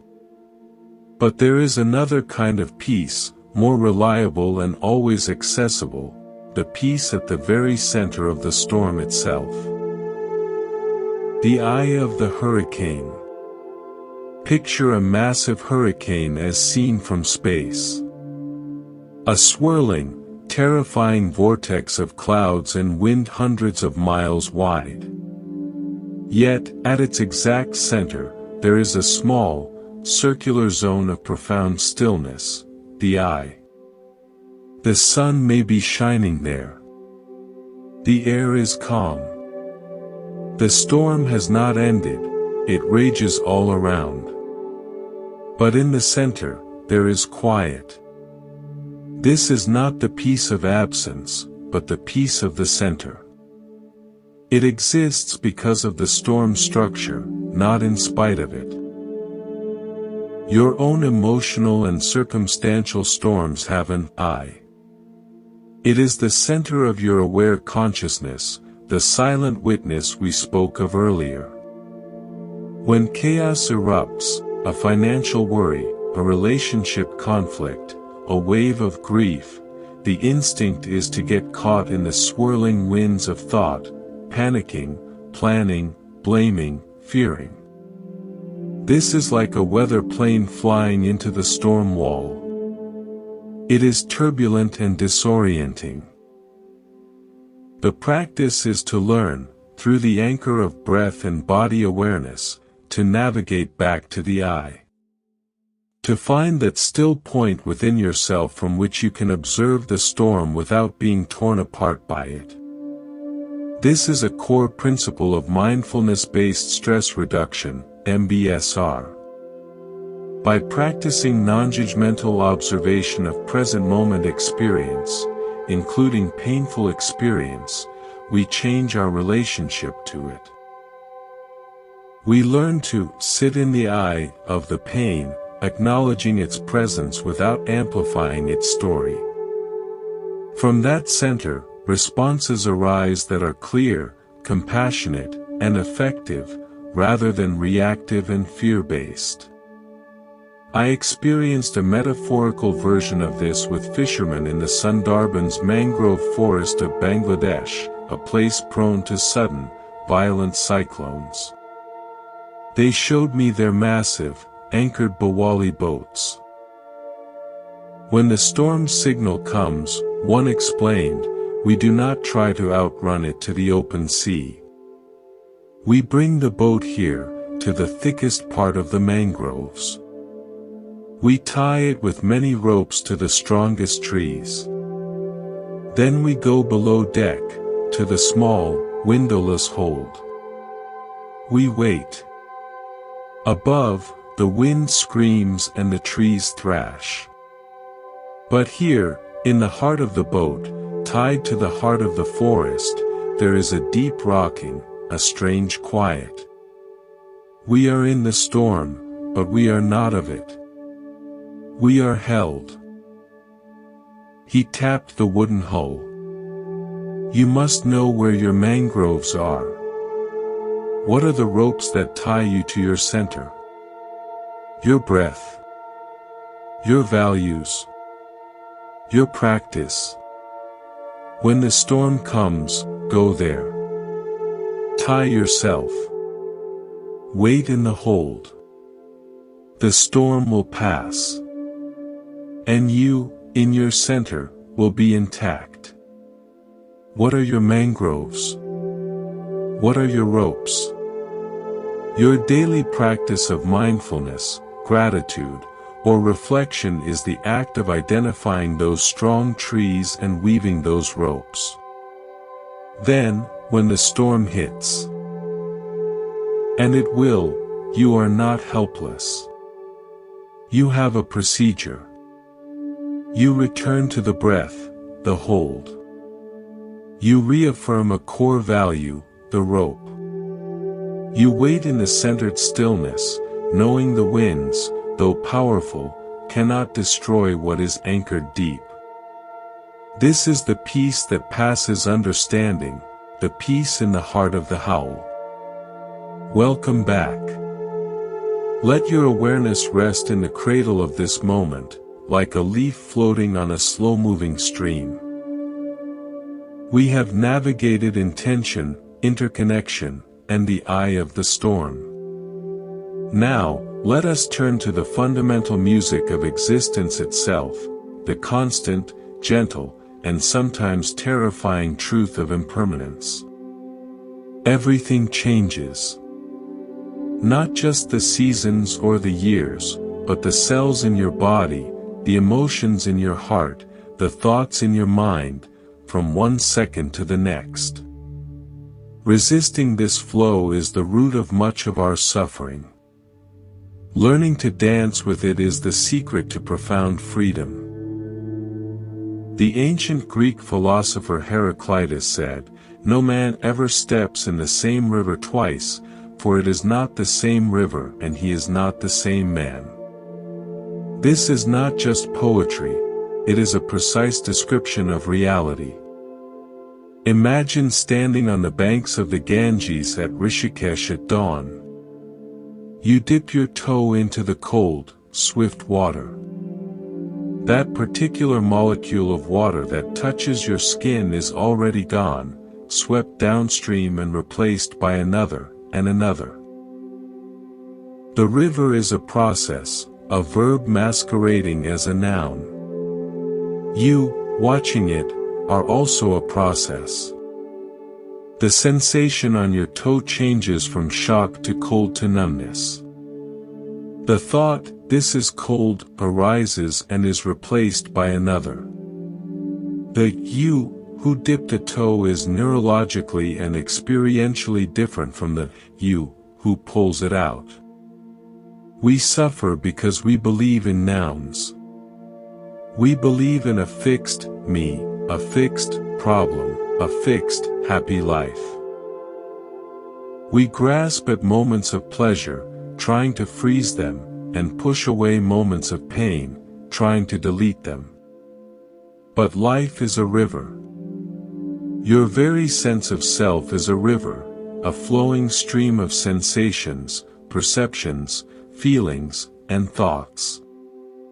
Modern neuroscience confirms this. The brain is a dynamic, ever-changing network. There is no central, unchanging command post. There is only flow. Impermanence is not a philosophical idea, it is the operating system of reality. I was given a beautiful lesson in this by a sand mandala artist from a Tibetan monastery in Dharamshala. For days, I watched him and his brothers painstakingly create an intricate, breathtaking universe from millions of grains of colored sand. It was an act of unimaginable concentration and devotion. Upon its completion, after ceremonies and prayers, they did what they always do. They took brushes and swept the entire magnificent creation into a pile. They poured the sand into a jar, carried it to a flowing river, and released it, offering it back to the world. The lesson was not that nothing matters. The lesson was that everything matters, and nothing lasts. The beauty was in the making, in the focused intention poured into each grain, not in the desperate clinging to the finished form. Your life is that mandala. You are the artist. The sand is each moment. To cling to yesterday's pattern is to miss the artistry of placing today's grain. If everything changes, how do we find stability? Not in rigidity, but in the wisdom of cycles. Look at a mighty oak in a New England forest. In summer, it is a dense canopy of green, a symbol of strength and permanence. But it knows a secret. When autumn comes, it does not fight the colder air and shorter days. It initiates a graceful surrender. It withdraws the life force from its leaves, allows them to blaze with brilliant color, and then lets them go. It stands bare and vulnerable through the winter, its structure revealed. This vulnerability is not weakness, it is a necessary rest, a consolidation. In that stillness, it prepares for the spring's new growth, which will be different from last year's, shaped by the winter it endured. Your emotional and psychological life has seasons. There are times of lush, external growth and productivity, summer. There are times of brilliant, beautiful culmination and release, autumn. There are times of bare, inward-turning rest and seeming stagnation, winter. And there are times of tender, new beginnings, spring. Suffering arises when we demand summer in winter, when we berate ourselves for feeling dormant after a period of great output.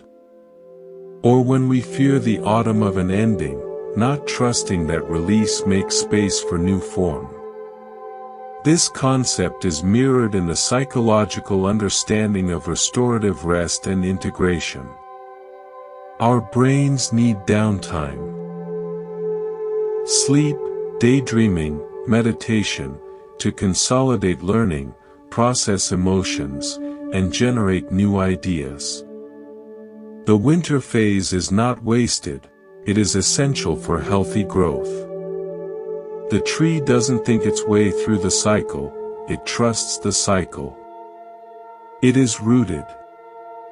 I learned about trusting my own seasons from a vintner in the Bekaa Valley of Lebanon. He showed me gnarled, ancient vines, pruned back to almost nothing. People see this in winter and think the vine is dead, he said. But this is when it is most powerful underground. The roots are digging deeper, seeking nourishment. All the energy of the last harvest is being integrated. If I forced it to produce grapes now, I would kill it. I must respect its comb, its quiet time. He patted the rough bark. You have a comb. When you feel empty, dry, unproductive, it may not be failure. It may be your roots digging. Do not force grapes. Tend to the roots. The next harvest will thank you. When you are caught in the flow of change, a painful loss, an anxious uncertainty, it feels all-consuming, like being swept down a raging whitewater river. There seems to be no escape from the current of emotion. This is when you need to cultivate the view from the mountain. Imagine you are that river, rushing through a steep canyon. The experience is one of chaos, noise, and powerless momentum. Now, in your mind's eye, rise above it. See the river from the perspective of a high peak in the Canadian Rockies. From here, the river is a silent, beautiful, silver thread winding through a vast landscape. You can see where it came from.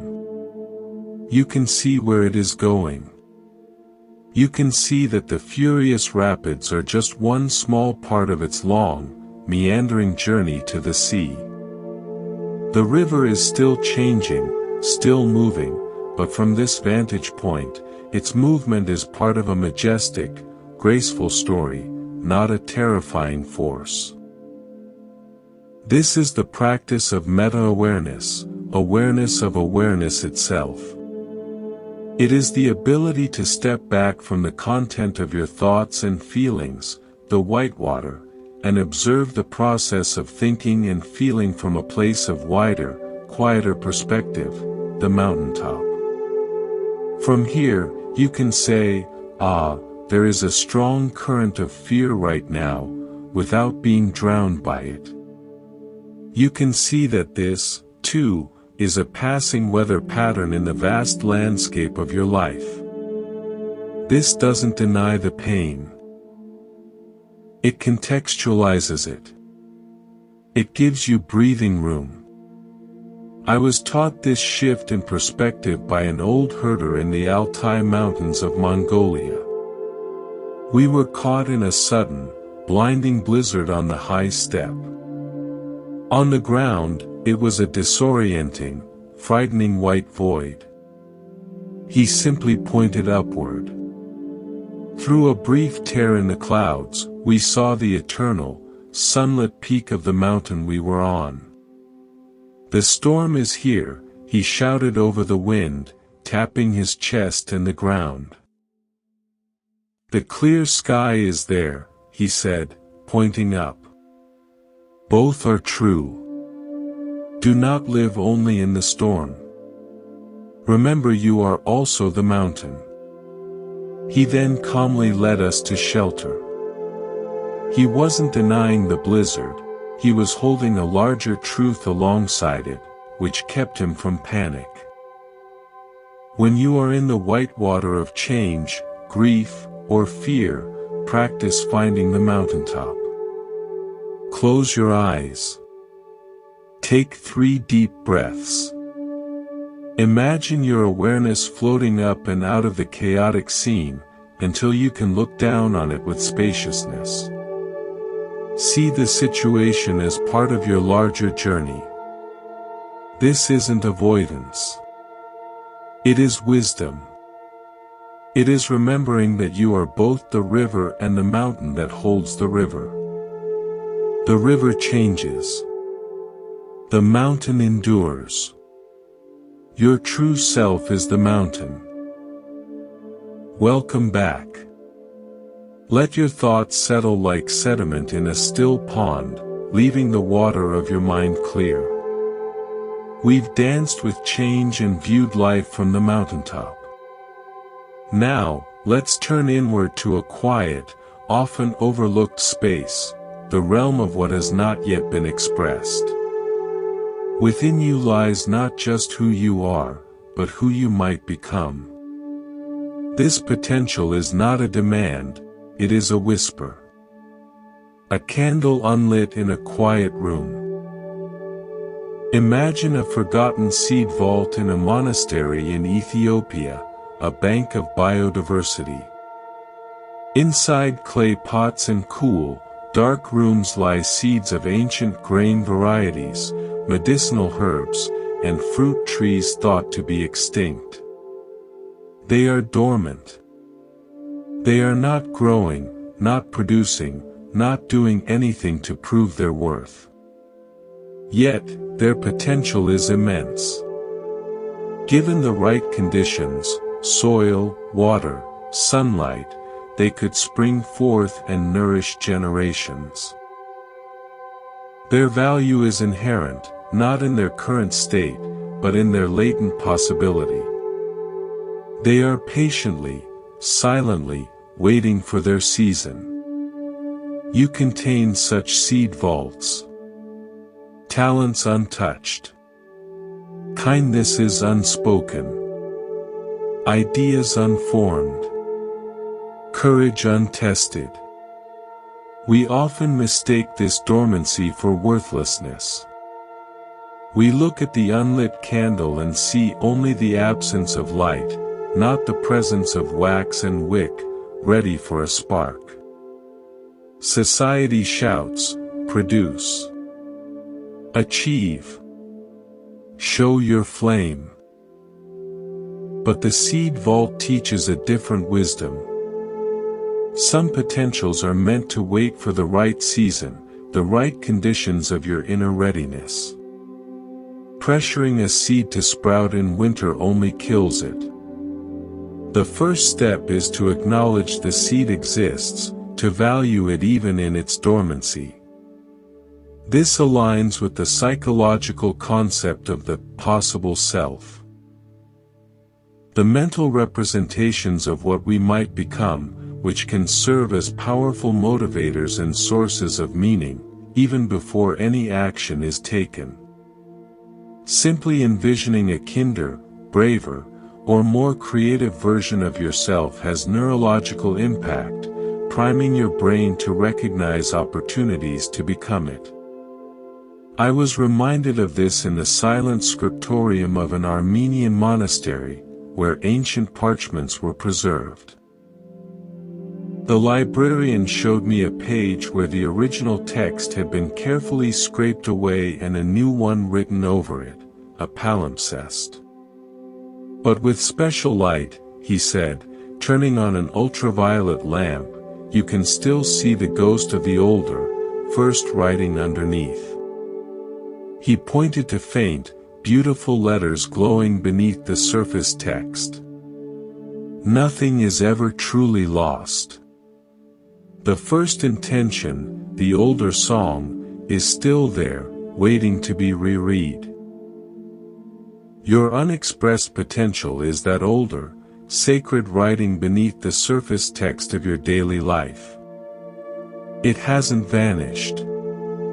It is patiently waiting for the light of your attention to reveal it again. Closely related is the Taoist concept of Pu, the uncarved block. Imagine a master sculptor from ancient China standing before a pristine block of jade. A lesser artist sees only the labor, the risk of ruining expensive stone. The master sees something else. She sees the block not as incomplete, but as whole in its potential. She does not attack it. She moves around it, touches it, senses its grain. Her first cuts are not to impose a shape, but to listen to what shape the stone might willingly become. The sculpture, she believes, already exists within the block. Her job is to remove everything that is not the sculpture. Your essential nature, your deepest, most authentic self, is that uncarved block. Life, experience, conditioning. These are the cuts. Some have been skillful, revealing your beauty. Others have been harsh, leaving nicks and scars. The work of conscious growth is not about adding more features, more achievements, more polish from the outside. It is about becoming the master sculptor of your own life. It is the gentle, patient process of removing what is not you, the fears carved by others' expectations, the habits chiseled by old pain, the rough edges of reactive ego. You are not creating a new self from scratch. You are revealing the self that has always been there, whole and complete, beneath the excess stone. I saw this principle in action with a master kite maker in Kabul, Afghanistan. He worked with simple materials: bamboo, paper, glue, string. He didn't force the bamboo. He would hold a strip over a candle, heating it gently, and it would bend according to its own nature to the perfect curve for flight. The sky, he said in Dari, his hands moving with effortless precision, does not tell the kite how to fly. The kite tells the sky. My job is to help the kite remember its shape. Your potential is the kite's innate ability to fly. Your fears and doubts are the tangled string. The master's gentle heat is your mindful awareness, softening rigid patterns so your natural shape can emerge and meet the sky of your life. So how do you begin? Not with a grand declaration, but with a first, quiet movement. A single, intentional breath. A decision to pause before reacting. A small yes to a neglected intuition. This is the spark to the unlit candle. It is the first drop of water on the dormant seed. It is the sculptor's first, glancing tap on the block, not to create a masterpiece, but to start a conversation with the stone. Think of the pre-dawn practice of a Qigong master in a Beijing park. As the city still sleeps, he begins not with a flurry of motion, but with Wu Ji, the posture of emptiness. Standing perfectly still, he lets his awareness sink into his feet, into the earth. He is doing nothing. But from that fertile stillness, the first movement arises, a slow, deliberate raising of the arms, as if lifting the weight of the sky itself. That movement was born from the quiet, it was not forced upon it. Your growth must start in your own Wu Ji. In the quiet acknowledgement of where you are. From that honest, still starting point, the first true movement, aligned, graceful, and powerful, can naturally unfold. Do not despise the small beginning. Do not rush to light all the candles at once. Tend to one spark. Honor one seed. Make one gentle tap on the block. The potential is not out there. It is in here. And it is waiting, not for a perfect future, but for your present moment recognition. Welcome back. Let your attention rest softly, like a hand on an old, familiar door. We've contemplated the quiet potential within. Now, let's turn our gaze to the paths we walk every day, not the grand highways of achievement, but the small, familiar trails of habit and routine. These are the weathered gates of our lives. We often see them as boring, restrictive, or mundane. But what if, within their very wear, lies a deep, grounding wisdom? Picture a narrow footpath in the Cotswolds, England, a holloway. Over centuries, the passage of countless feet, farmers, pilgrims, lovers, children, has worn the path deep into the soft limestone, so that its banks rise above your head, carpeted in moss and roots. You walk in a sun-dappled tunnel of green. This path was not designed by an engineer. It emerged from need and repetition. It is the most efficient, the most natural route from the village to the river, worn smooth by time and use. It is not the fastest route by modern standards, but it is the one that holds the memory of every journey taken upon it. Your habits are your psychological holloways. The neural pathways in your brain, formed by repetition, are literal, physical grooves. The path of reaching for your phone when bored, the path of criticizing yourself when you make a mistake, the path of taking a deep breath when stressed, these are all holloways, worn deep by the traffic of your thoughts and actions.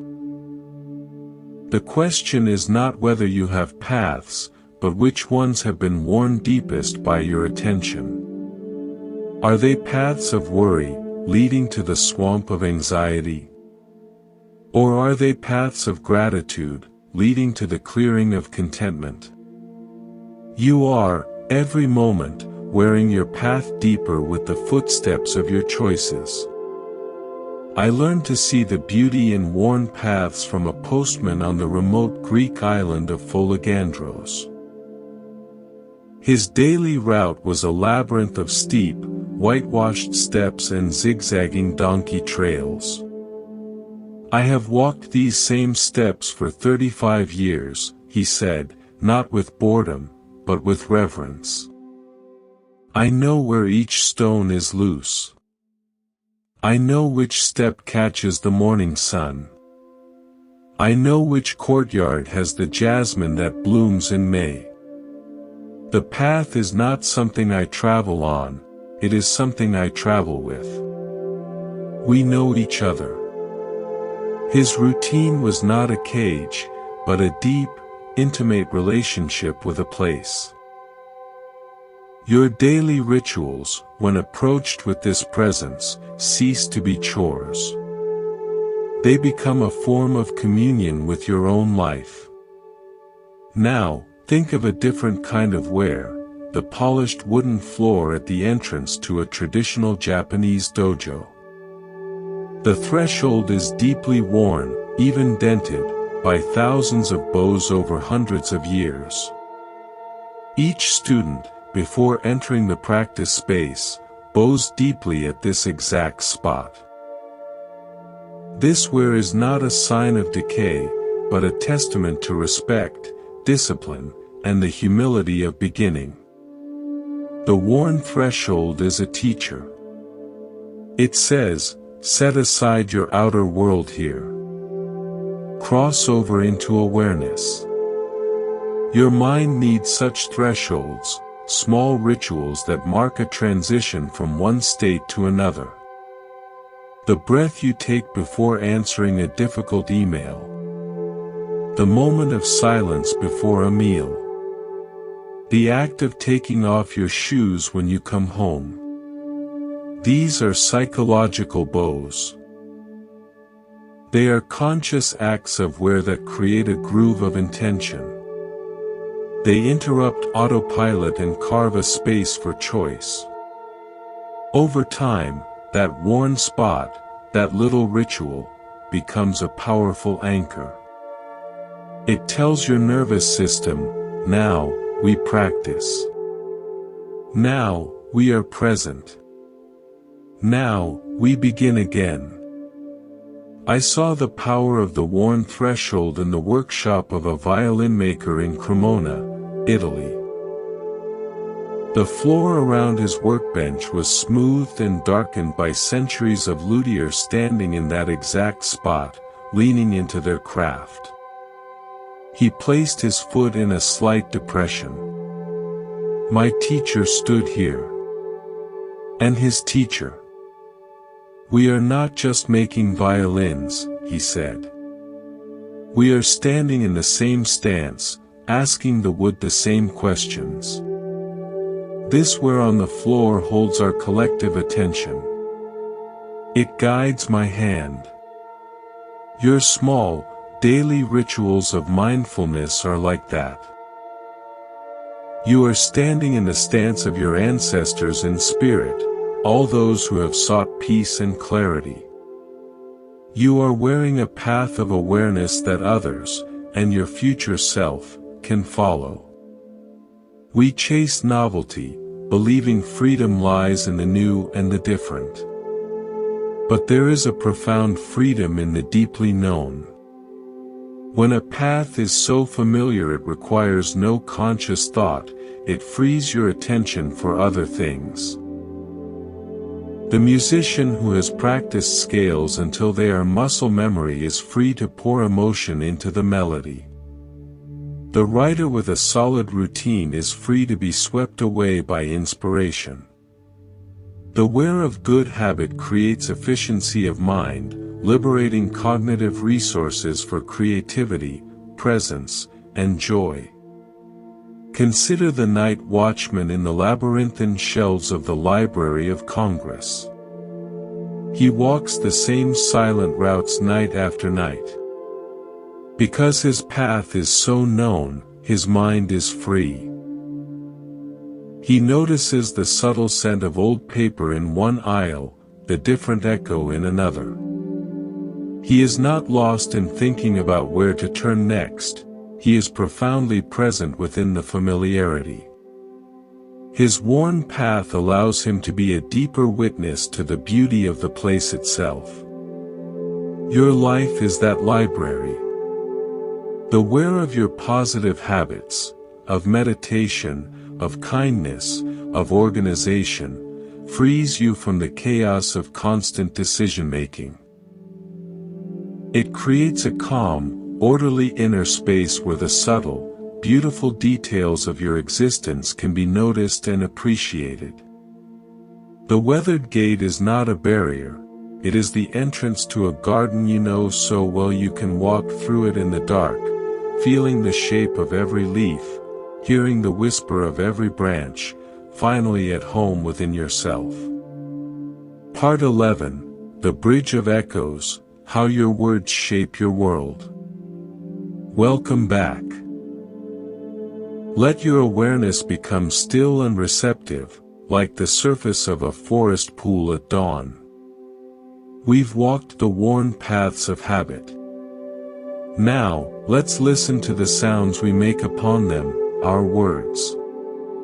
Speech is not merely a tool for communication. It is an act of creation. Every sentence you utter is a stone cast into the pond of reality, sending out ripples that shape your inner landscape and the world around you in ways both subtle and profound. Imagine a stonemason carving a gargoyle high on a medieval cathedral in France. With each precise tap of his chisel, a tiny chip of limestone flies away.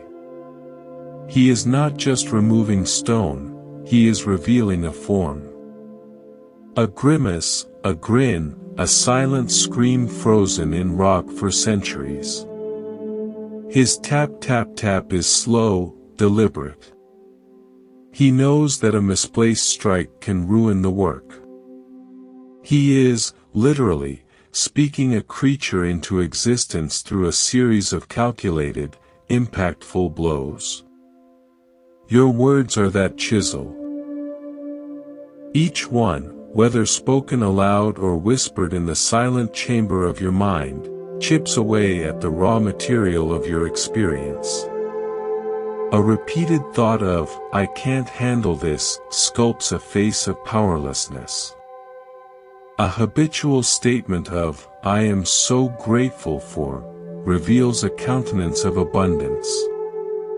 Neuroscience confirms this through the concept of self-directed neuroplasticity.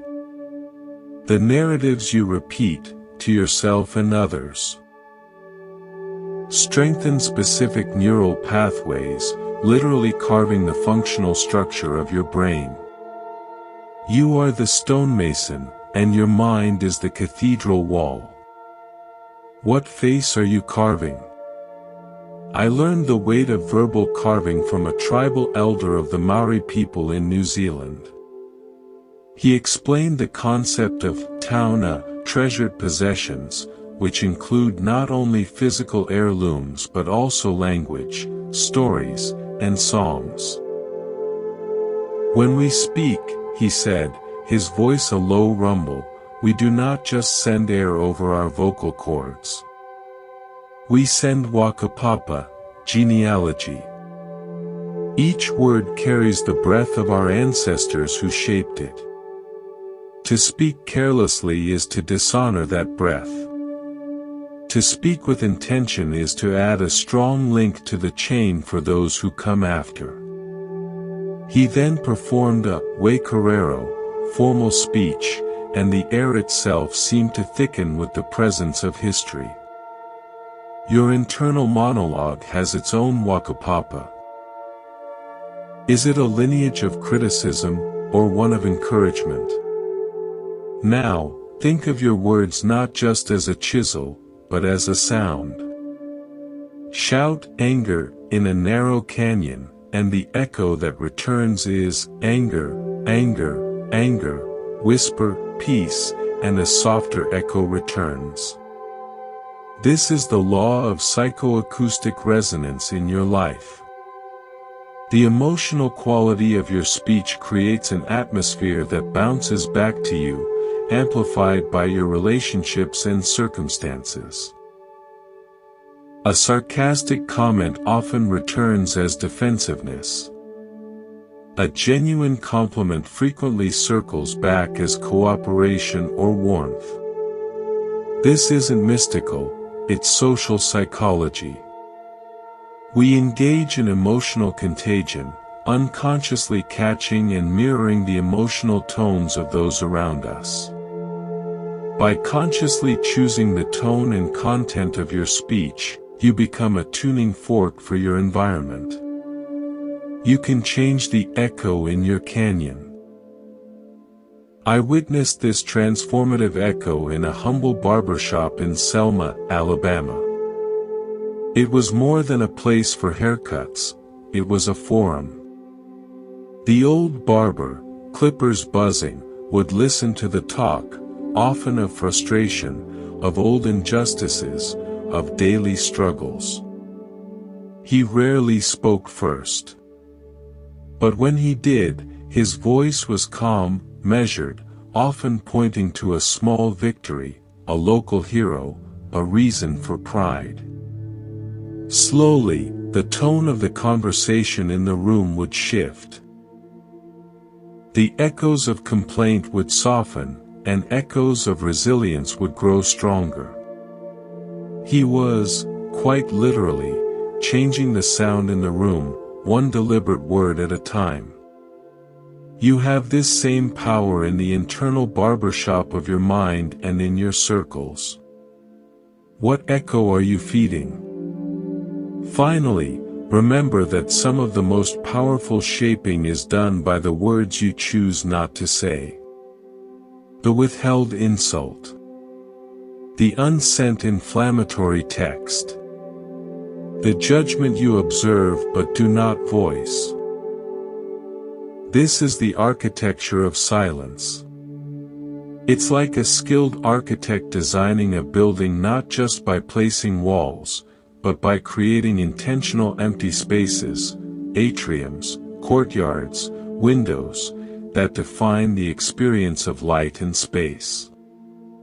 In the tense, high-stakes diplomacy of Cold War-era Finland, a policy called Finlandization, leaders mastered the art of what was not said. Their precise, neutral language and strategic silences created a space for their small nation to survive between superpowers. Their power lay in restraint, in not providing inflammatory material, in leaving room for interpretation and de-escalation. Your personal diplomacy requires the same skill. The reactive word you swallow is a wall you choose not to build, leaving space for a bridge later. The gossip you don't share is a toxin you don't introduce into your community's ecosystem. This conscious restraint is not weakness, it is the strength of the architect who knows that emptiness can be more powerful than clutter. Practice being the stonemason of your mind, the tuner of your canyon's echo, the architect of your silences. Cast your words with the care of a sacred breath. For the world they shape, first and foremost, is the world within you. Welcome back. Let your mind grow soft at the edges, like twilight blending into night. We've explored the power of our spoken world. Now, let's turn our gaze to the spaces we usually rush through, the thresholds, the transitions, the in-between moments. We live for destinations, the finished task, the achieved goal, the resolved conflict. But what if the richest soil for growth is not the solid ground of arrival, but the fertile, uncertain mud of the in-between? This is the realm of the liminal. Picture a fisherman on the Kerala backwaters of India at that precise moment before sunrise. His net is cast, suspended in the dark water. The catch is not yet in the boat, nor is it freely swimming. It is held in a state of potential, in the woven space between freedom and capture, between the deep and the air. The fisherman sits in his canoe, perfectly still. He is not doing anything but waiting, attentive to the subtle tremors in the net. This liminal moment, the cast but not the hull, is full of a quiet, pregnant tension. It is the moment of maximum possibility. Your own life is full of such cast nets. The period after sending a job application but before the reply.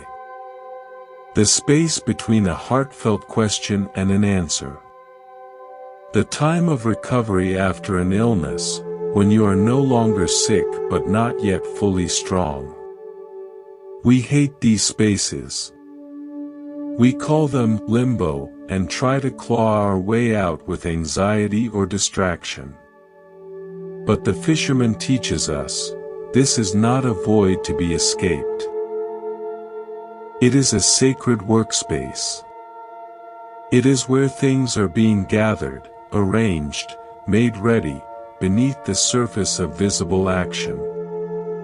The wisdom lies in learning to be still in the canoe, to feel the tremors of intuition, and to respect the process of unfolding. I was taught to honor the in-between by a midwife in a rural clinic in Guatemala. She spoke of la luz del amanecer, the light of dawn, as the most important time in labor. It is not yet day, not night. The mother is between worlds. She is not who she was, and not yet who she will be. My job is not to rush her, she said, her hands calm and sure. My job is to hold the space for her crossing. To be the steady bank of the river she is swimming. The baby will come when it is ready to cross over. This time is not a delay. It is the journey itself. Your periods of transition, career changes, personal transformations, healing, are your labors. Can you be both the mother, courageously in the process, and the midwife, holding a compassionate, patient space for yourself? The new life you seek is being formed in the liminal dark. Consider another liminal space, the pause in a piece of music conducted by a maestro in Vienna. The final note of a movement has faded, but the conductor's baton is still raised, his body taut. The silence in the concert hall is not empty. It is thrumming with the resonance of what was just played and the collective anticipation of what is to come. That suspended silence is part of the music. It is the breath the piece takes.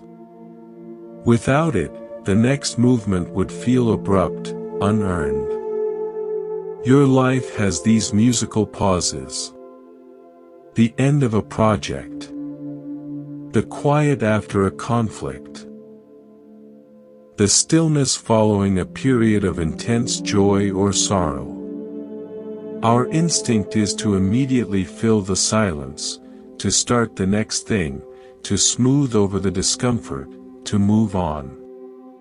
But what if you let the baton stay raised? What if you allowed the silence to be a part of your composition? In that pause, integration happens. The meaning of the previous movement sinks in. The theme for the next one quietly announces itself. Rushing the pause is like a musician ignoring the rest in the score. It creates noise, not music. This is supported by the psychological need for cognitive closure, our desire for definite answers. Resisting this urge and tolerating ambiguity, the pause, is a mark of creativity and complex thinking. The unfinished symphony is more interesting than a simple, repetitive tune.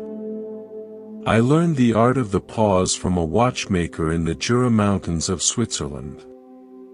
He worked under a magnifying lens, a world of tiny springs and gears. The most important part, he whispered, as if the components could hear, is not the gear, but the space between the gears. The jeu, the play, the tiny amount of intentional gap. If the teeth mesh too tightly, the watch seizes. If there is too much space, it loses time. The perfect timepiece lives in the balance of connection and separation. Your emotional and mental health requires this same jeu. The pause between stimulus and response is that essential gap. The space between commitments is what prevents your spirit from seizing up. Honor the space between your gears. Finally, embrace the liminality of not knowing. The fog that rolls across the Scottish moors doesn't destroy the landscape, it reveals it in a new way. Familiar landmarks vanish. Sounds are muffled. Your world shrinks to the few feet of path in front of you. This can be disorienting, even frightening. But it also forces a profound intimacy with the immediate. You notice the texture of the stone beneath your boot. You hear your own breath. You must rely on senses other than sight. When you are in a fog of uncertainty, about your future, a relationship, a big decision, you are not lost. You are in a liminal landscape that has temporarily hidden the distant horizons to bring your attention to the next step, the next breath, the felt sense of the path underfoot. This is where faith is forged. Not as blind belief in a specific outcome, but as trust in your ability to take the next step even when you cannot see the destination. The fog is not your enemy, it is your teacher of presence. Learn to light a lantern in the liminal spaces. Sit in the fisherman's canoe. Hold the conductor's pause. Respect the watchmaker's gap. Walk softly in the fog. For it is here, in the fertile in-between, that the old form dissolves and the new one quietly, patiently, begins to stir. Welcome back. Allow your awareness to sink down from the busyness of the mind, down into the quiet harbor of the body. We've navigated the in-between spaces. Now, let's learn to read a different kind of map. One not drawn with thoughts, but felt with senses. This is the map of your intuition, your gut feeling, that knowing that arises from the deep, somatic intelligence of your entire being. In a world that prizes logic and analysis, we have forgotten how to listen to this silent compass. Imagine a marine biologist tracking humpback whales in the quiet inlets of Alaska. She doesn't find them by frantic searching.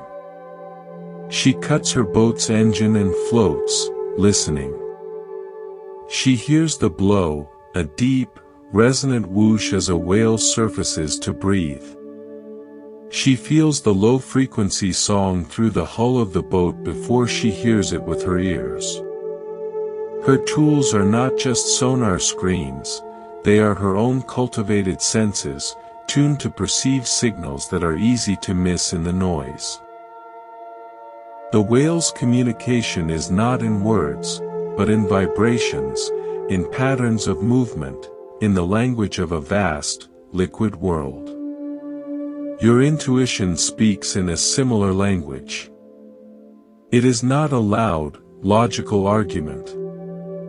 It is a felt sense, a tightening in the gut when a decision is wrong, gut feeling, a lightness in the chest when a path is right, a subtle ping of recognition, a deep sense of unease or knowing that has no clear, verbal justification.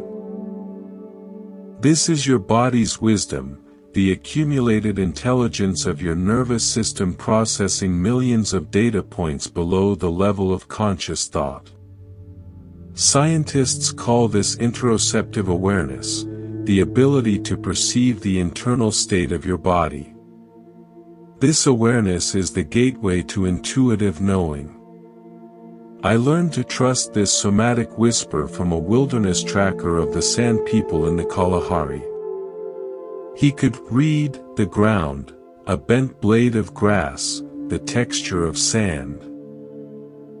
To tell the story of an animal that passed hours before. But his greatest skill, he said, was feeling the itch between his shoulder blades when something was watching him, or the sudden, quiet calm that meant water was near. My mind does not know these things first, he said, tapping his chest. My body knows. My mind is slow. It comes later to name what my skin and bones have already felt. Your body is that tracker. It is constantly reading the ground of your life. The energy of rooms, the truth behind words, the alignment of opportunities. Do you pause to feel its report? Now, think of your intuitive sense not as a single signal, but as a vast, interconnected network. Visualize the aerial roots of an ancient banyan tree in a Cambodian temple complex. From its high branches, roots grow down into the earth, becoming new trunks, supporting and being supported by the whole. This tree is not one single point of awareness, it is a sensory network. It feels the moisture in the air from one direction, the vibrations in the ground from another. Its knowledge of the environment is distributed, holistic, and rooted in multiple points of contact. Your intuition is this banyan network.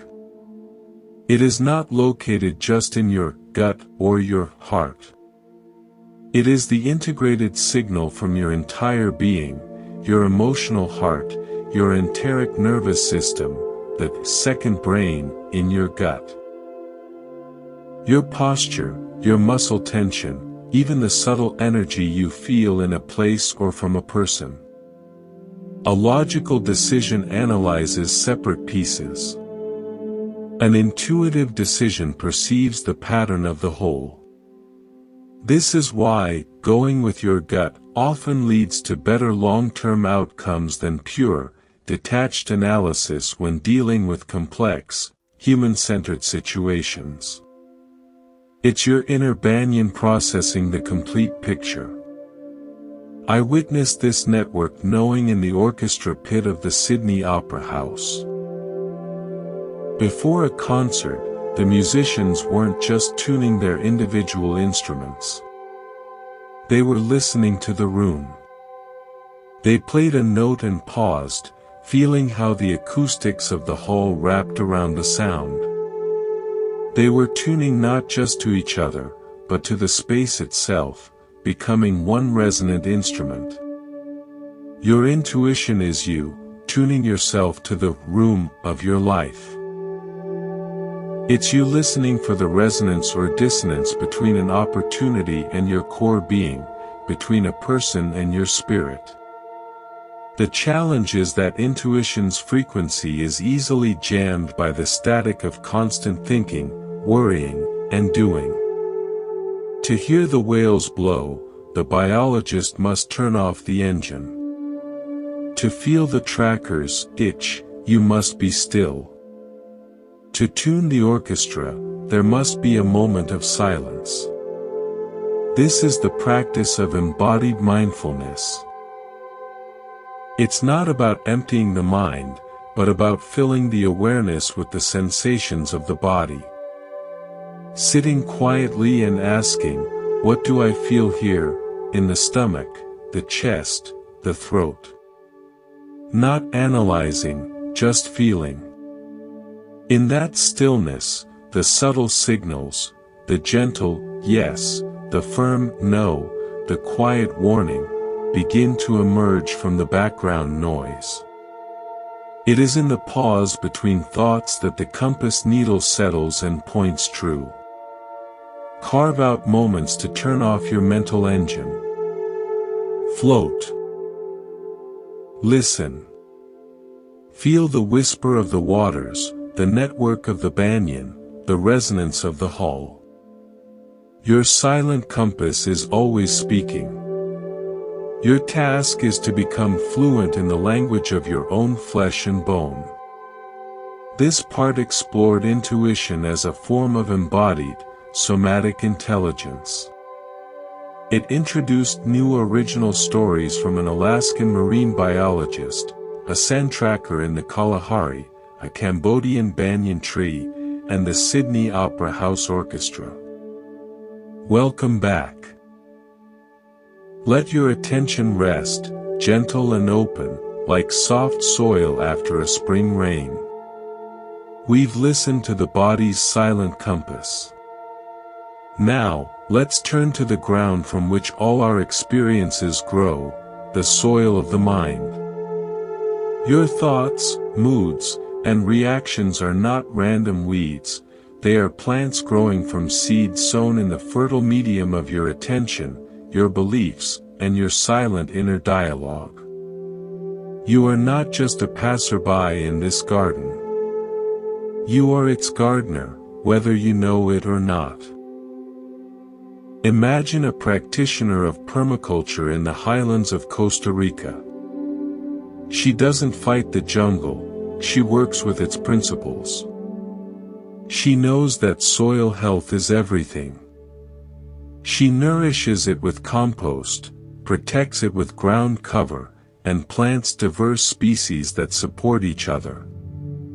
She doesn't just yank out weeds, she asks why they grew.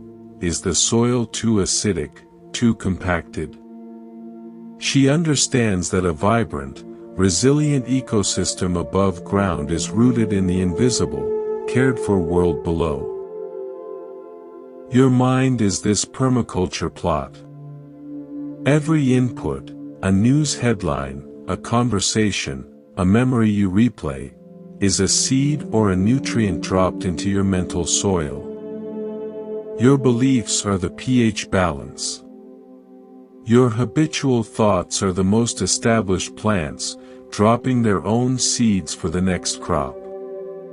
Anxiety isn't just a bad plant to be ripped out, it's a sign that the soil of your mind has been seeded with too many thoughts of fear and watered with attention. The work isn't just weeding. It's soil amendment.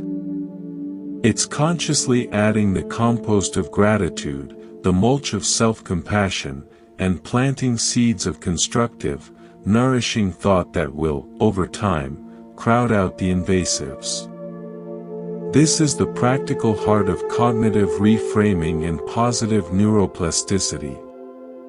You can't stop seeds, negative thoughts, from blowing in, but you can choose which ones to water and you can enrich the soil so healthier plants have a better chance to thrive.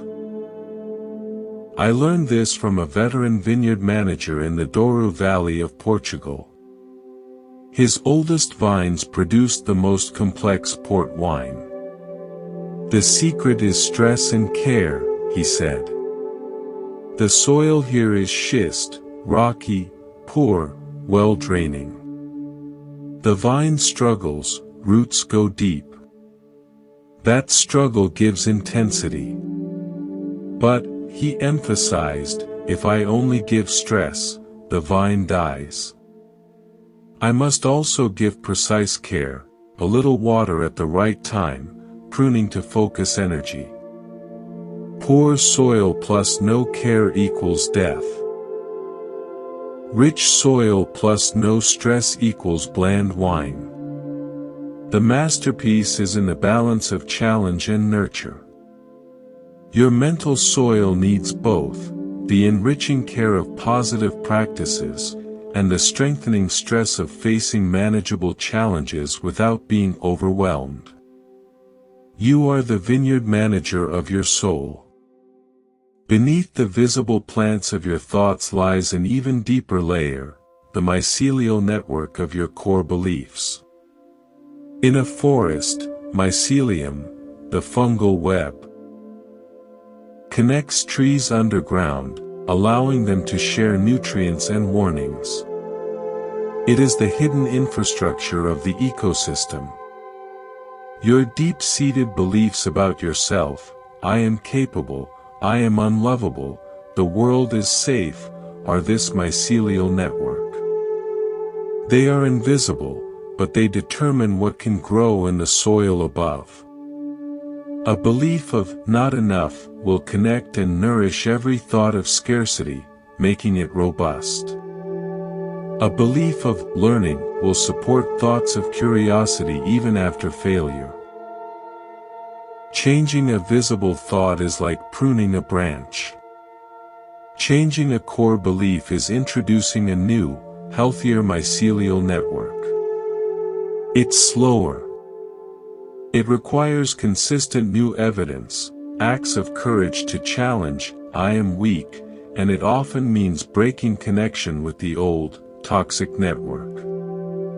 This is deep, patient gardening. I saw the power of this underlying network in the restoration of a peat bog in Ireland. The guide explained that the vibrant, spongy bog, home to rare plants and a massive carbon sink, had been damaged by drainage. You can't just plant the rare flowers, she said. You must first heal the hydrological network. You block the drains, let the water table rise, and encourage the sphagnum moss. The moss creates the acidic, watery conditions the whole ecosystem needs. It is the foundational belief. She pointed to a newly wet area where the moss was just returning. Change the foundational species, and everything else follows. To change your life's landscape, sometimes you must work at the belief level, the sphagnum moss of your mind. Are you nurturing beliefs that create a swamp of stagnation or a vibrant, life-supporting bog? The grand metaphor means nothing without the daily trowel and watering can. The gardener doesn't just design, she tends. Your daily mental tending ritual might be morning composting, starting the day by naming 3 things you're grateful for, adding nutrients. Weeding with awareness, noticing a critical thought and saying, I see you, without letting it run the show, pulling a weed before it seeds. Planting a seed, intentionally rehearsing a positive statement aligned with a new belief, I am learning and growing. Evening mulch, reflecting on one small victory or moment of peace from the day, protecting the soil through the night. This isn't about positive affirmation while ignoring real pain. It's about being a responsible steward of the most important plot of land you will ever own, the one between your ears. You are the unseen gardener. The quality of your harvest, your peace, your joy, your resilience, depends entirely on the care you give to the soil, day by quiet day. Welcome back. Let your shoulders soften, your jaw unclench, your hands open in your lap. We've tended the garden of the mind. Now, let's engage in one of the gardener's most essential, and most difficult, tasks, pruning. Not to punish the plant, but to give it life. This is the alchemy of letting go. We cling to identities, to outcomes, to old pains, to people, as if our grip is what gives them life. But what if your freedom lies not in what you can hold on to, but in what you can gracefully, mercifully release? Picture a tall reed growing on the bank of the Mekong River in Laos. When the monsoon rains come, the current becomes a torrent, tearing trees from the bank. The reed does not resist. It bends deeply, its leaves streaming in the furious water, its roots holding fast in the mud. When the flood passes, it straightens again, perhaps with a few tattered leaves, but fundamentally intact. It held on to only one thing, its rooted connection to the earth. It let go of rigidity, of the need to stand unmoving, of every leaf and stem that the river demanded. Its strength was in its surrender. What are you trying to stand rigid against? The current of change? The flow of a relationship? The truth of a mistake? The reed teaches that resilience is not defiance, but flexible release. The pain comes from the part of you that screams, "It shouldn't be this way," while the current of what is flows relentlessly on. Letting go is not giving up. It is the intelligent, survivable bend. It is saying, "I release my grip on how I thought this should be, so I can see clearly how it is." This is the heart of acceptance, the prerequisite for any real change. I learned this from a master of Aikido in Tokyo. He explained that the art is not about meeting force with force, but about blending with an attacker's energy and redirecting it. If you try to stop a punch head-on, he said, you will be broken. But if you step slightly aside, guide the fist past you with a touch, the attacker's own momentum carries them off balance. You use their energy, you do not waste your own fighting it. He moved with the grace of the reed in water. What are you fighting head-on in your life? Can you step aside?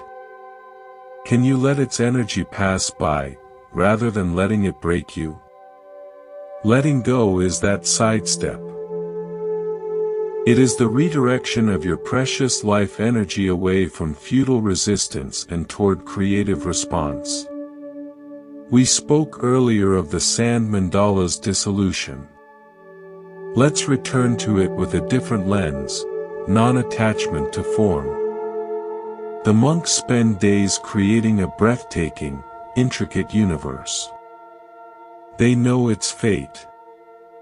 Their entire practice is a meditation on the beauty of the process and the impermanence of the product. When they sweep it away, they are not destroying something precious. They are completing the ritual. They are practicing the ultimate let-go, the release of a masterpiece into the wind. What sand mandalas are you clinging to? The perfect version of your career path you drafted at 20? The idea of a friendship that has run its course? The image of yourself as someone who never gets anxious or angry? These are beautiful, intricate creations of the mind. But if the river of life has already washed through them, leaving them distorted, clinging to the ghost of the pattern is a source of silent agony. Letting go is the sacred sweep of the brush. It is honoring the beauty of what was, while making space for the next creation. It is understanding that you are not the mandala, you are the artist. And the artist is free to begin again. I witnessed a profound, personal version of this with a woman in Iceland who writes names in the sand of black volcanic beaches. Tourists ask her to write loved ones' names, messages of hope, or memories of the departed. She creates stunning, cursive scripts with a stick. Then she stands with them, sometimes for an hour, as they watched the North Atlantic tide slowly, inevitably, approach. They watched the water lick the first letters, then swallow the whole message, leaving the slate blank again. "It is not a sad thing," she told me, her eyes on the horizon. "It is the whole point. The love is not in the sand. The love is in the watching. The release is the prayer. What do you need to write in the sand today, not to keep, but to offer to the tide of time with a prayer in your heart?" Finally, consider the simplest metaphor, a child releasing a helium balloon at a festival. For a moment, she holds the string. It is colorful, buoyant, hers. Then she opens her fingers. The balloon doesn't plummet, it rises. It becomes smaller, a bright dot against the vast sky, and then it is gone. She feels a pang of loss, but also a widening of wonder. She didn't lose the balloon, she gave it to the sky. Holding on is an act of the hand. Letting go is an act of the heart and the imagination.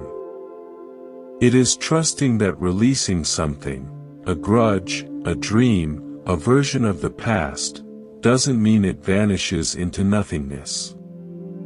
It means it changes form.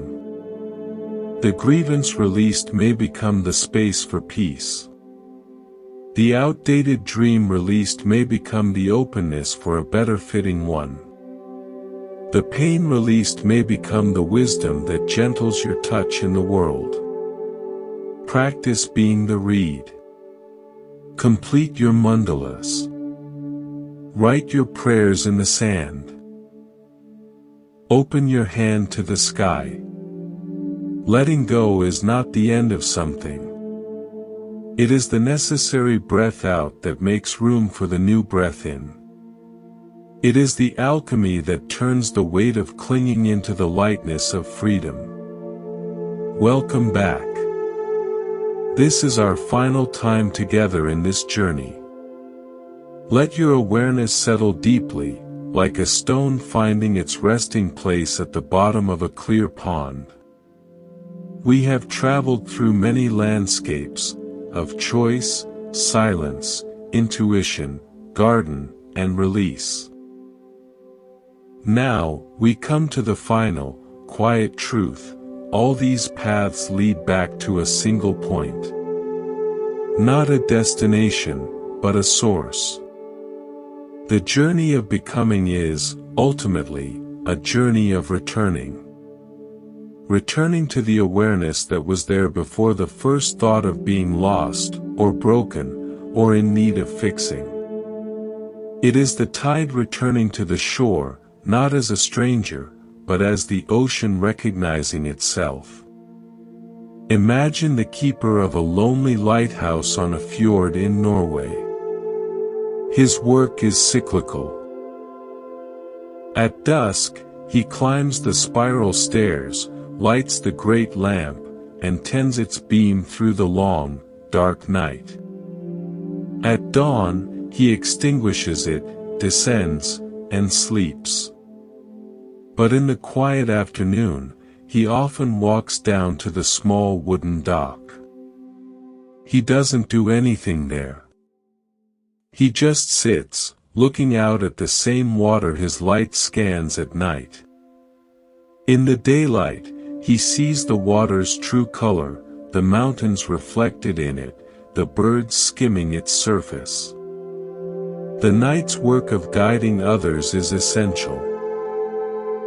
But this quiet sitting in the daylight is his return.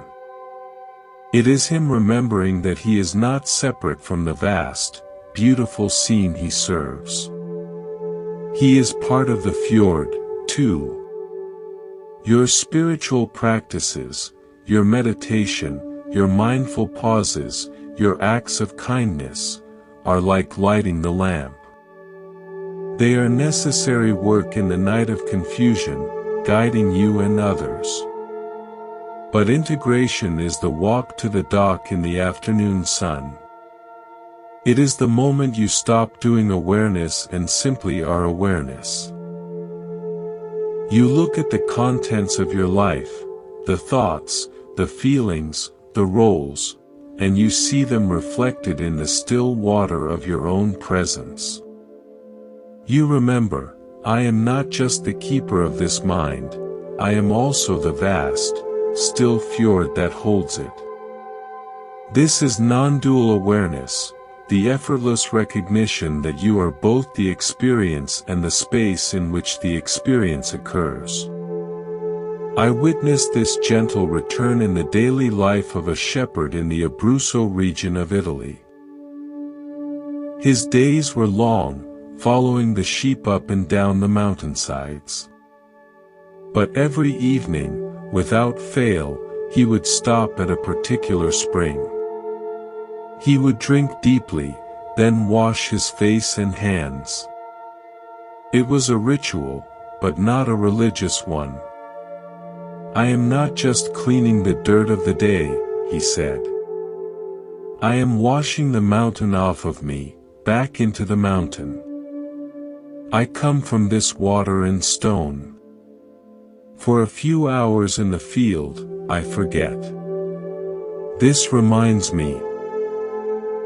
He was integrating his day's journey by symbolically returning his temporary self to the eternal source from which he came. Your integration is that wash in the spring.